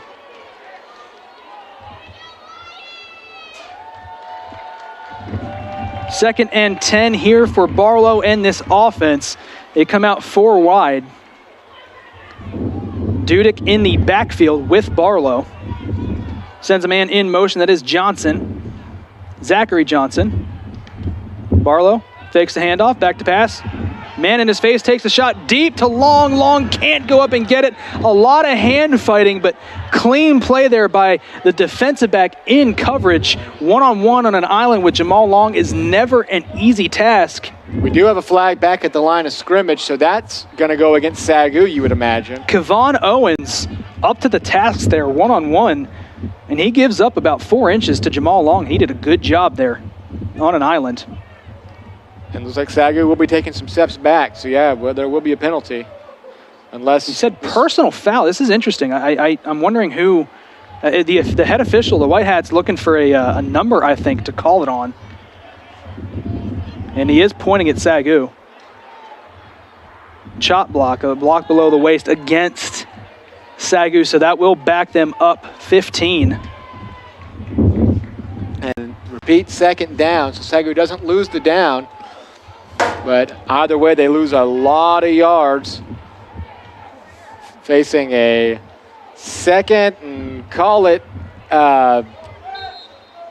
almost 20.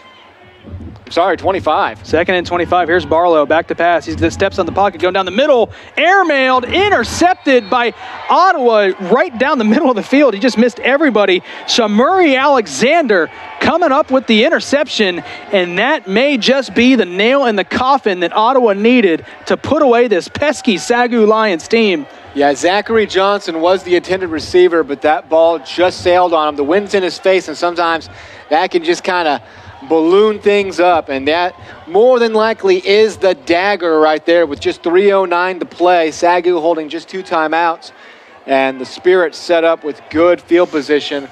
A couple of first downs, and they can salt this away, and even so, unlikely to give SAGU the ball back with enough time to do the damage they need to do.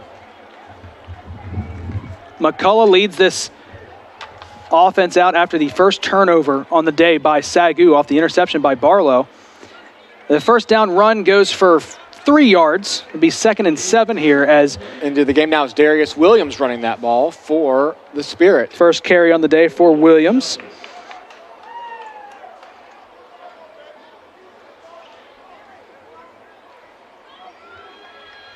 And they will let every second tick off this clock. Will the Spirit?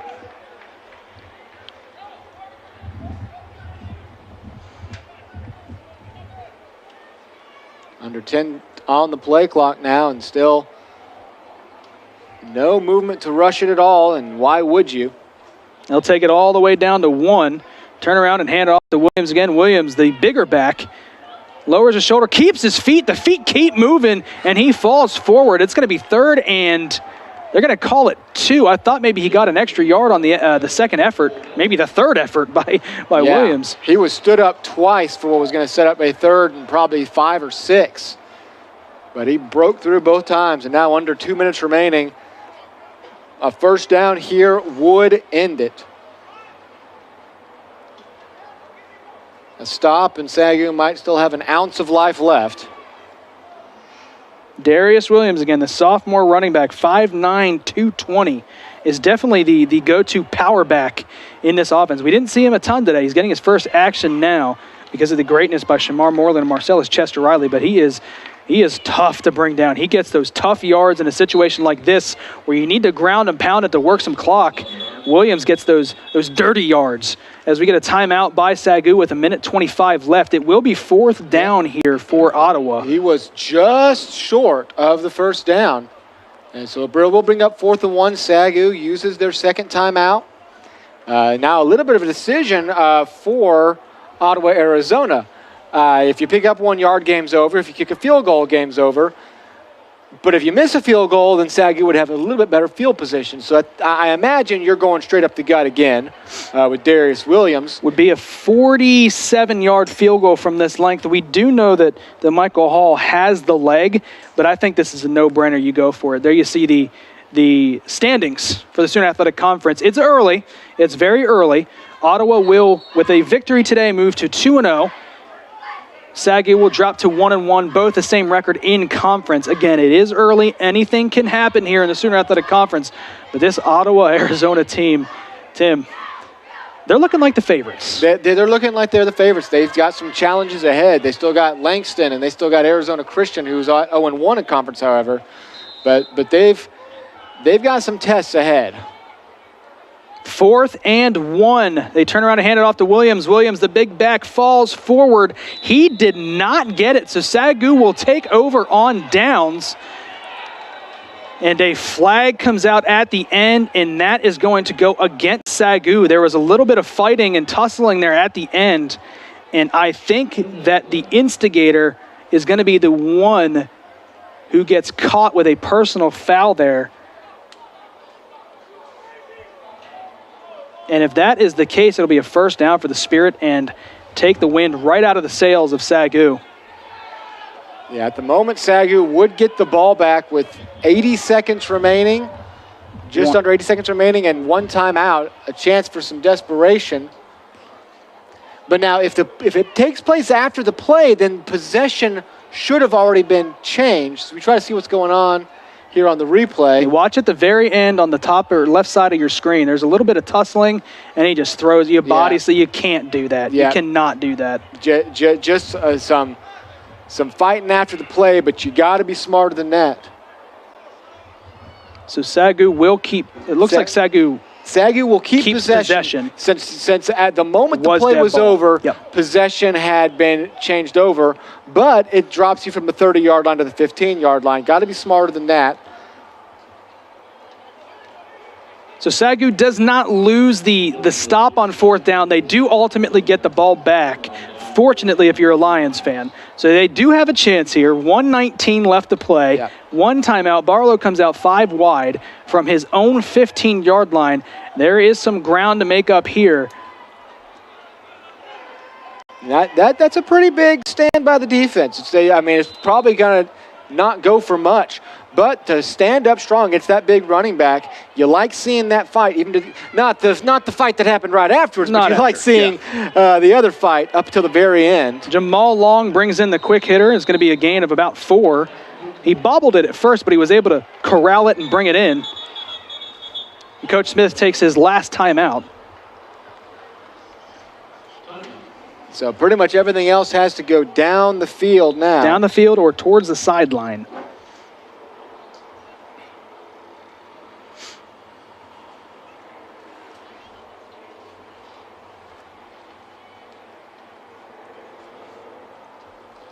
So let's take a look at the schedule here for Ottawa and SAGU going forward as we get close to the end of this one here.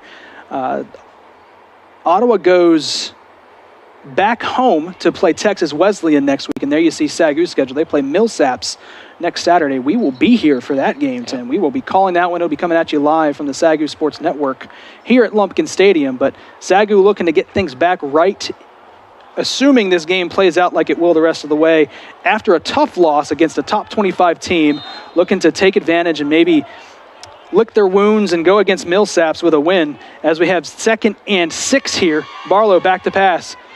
Steps up. He's going to take off with it. He's going to have enough for the first down. He's going to keep his feet. He's not sliding. He gets a pass down past midfield. A huge run there by Jordan Barlow. The clock will start again when the ball is set. Yeah, but now you're in the territory that a couple of deep passes, and you might just find your way into the end zone with enough time left for an onside kick. Got to keep moving it here, but SAGU pushing to the very end. Under 50 to play. Barlow steps up, looking for a man. He's spinning around. He is lost. He's going to get brought down. He gets hit in the back of the head. No. That's not what you want to see in a waning moments of a game that is probably not going your way.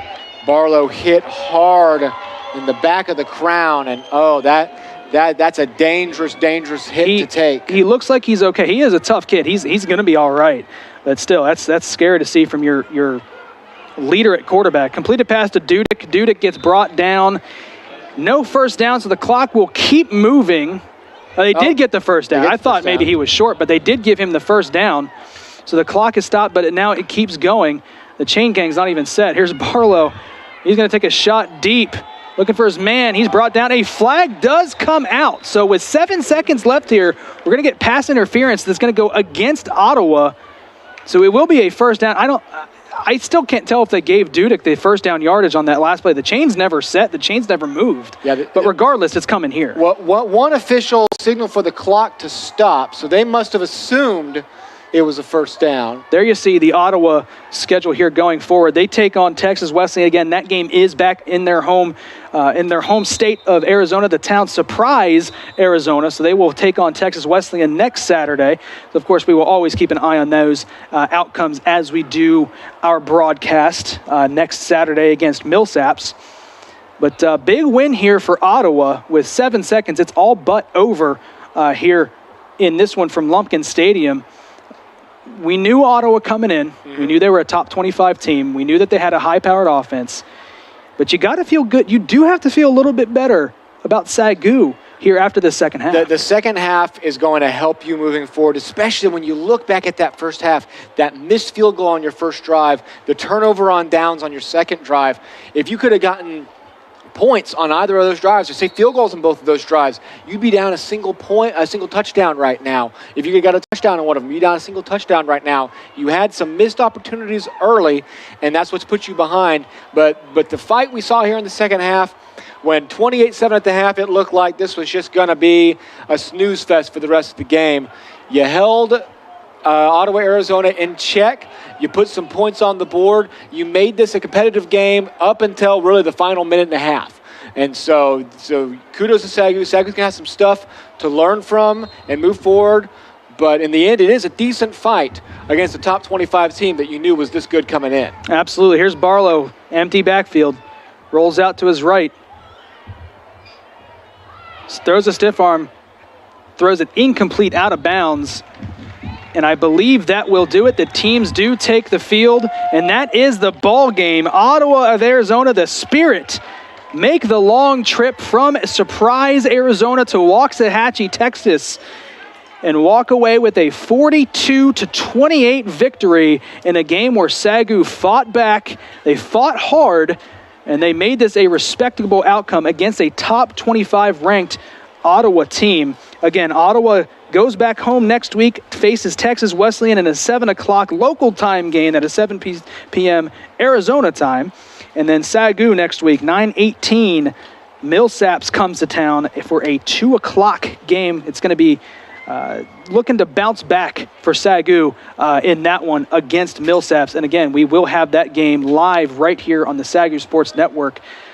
Good first game here for SAGU as far as a home game. It was nice to see that they potentially, Tim, could go punch for punch, pound for pound with a high-powered offense like Ottawa. If you can erase a couple of those early first-half mistakes, this would have been a drive at the very end of the game to try to tie the ball game. So you're happy with that. You're never happy any day that ends with a loss for SAGU. But you showed, we were talking about those tiers early on. This obviously shows Ottawa, Arizona is still ahead of you, but maybe that gap isn't as significant as you were worried it might be between you and a top 25 team. So Ottawa, Arizona stays undefeated on the year. SAGU falls to 1-1 with a chance to bounce back luckily right around the corner. I felt like last year we always had to wait a couple of weeks for games. Absolutely. We got games just coming down the barrel nonstop this year, and we can't wait to call them all for you here on SAGU Sports Network. Be sure and find the schedule on social media, and be sure and follow some of the other sports too. Those can be a lot of fun as well. Some soccer, some volleyball, it's all coming out. Absolutely. For my broadcast partner, Tim Roberts, and our new sideline reporter, Jazz Williams, I am Adam Ferguson. Thank you for watching the SAGU Sports Network.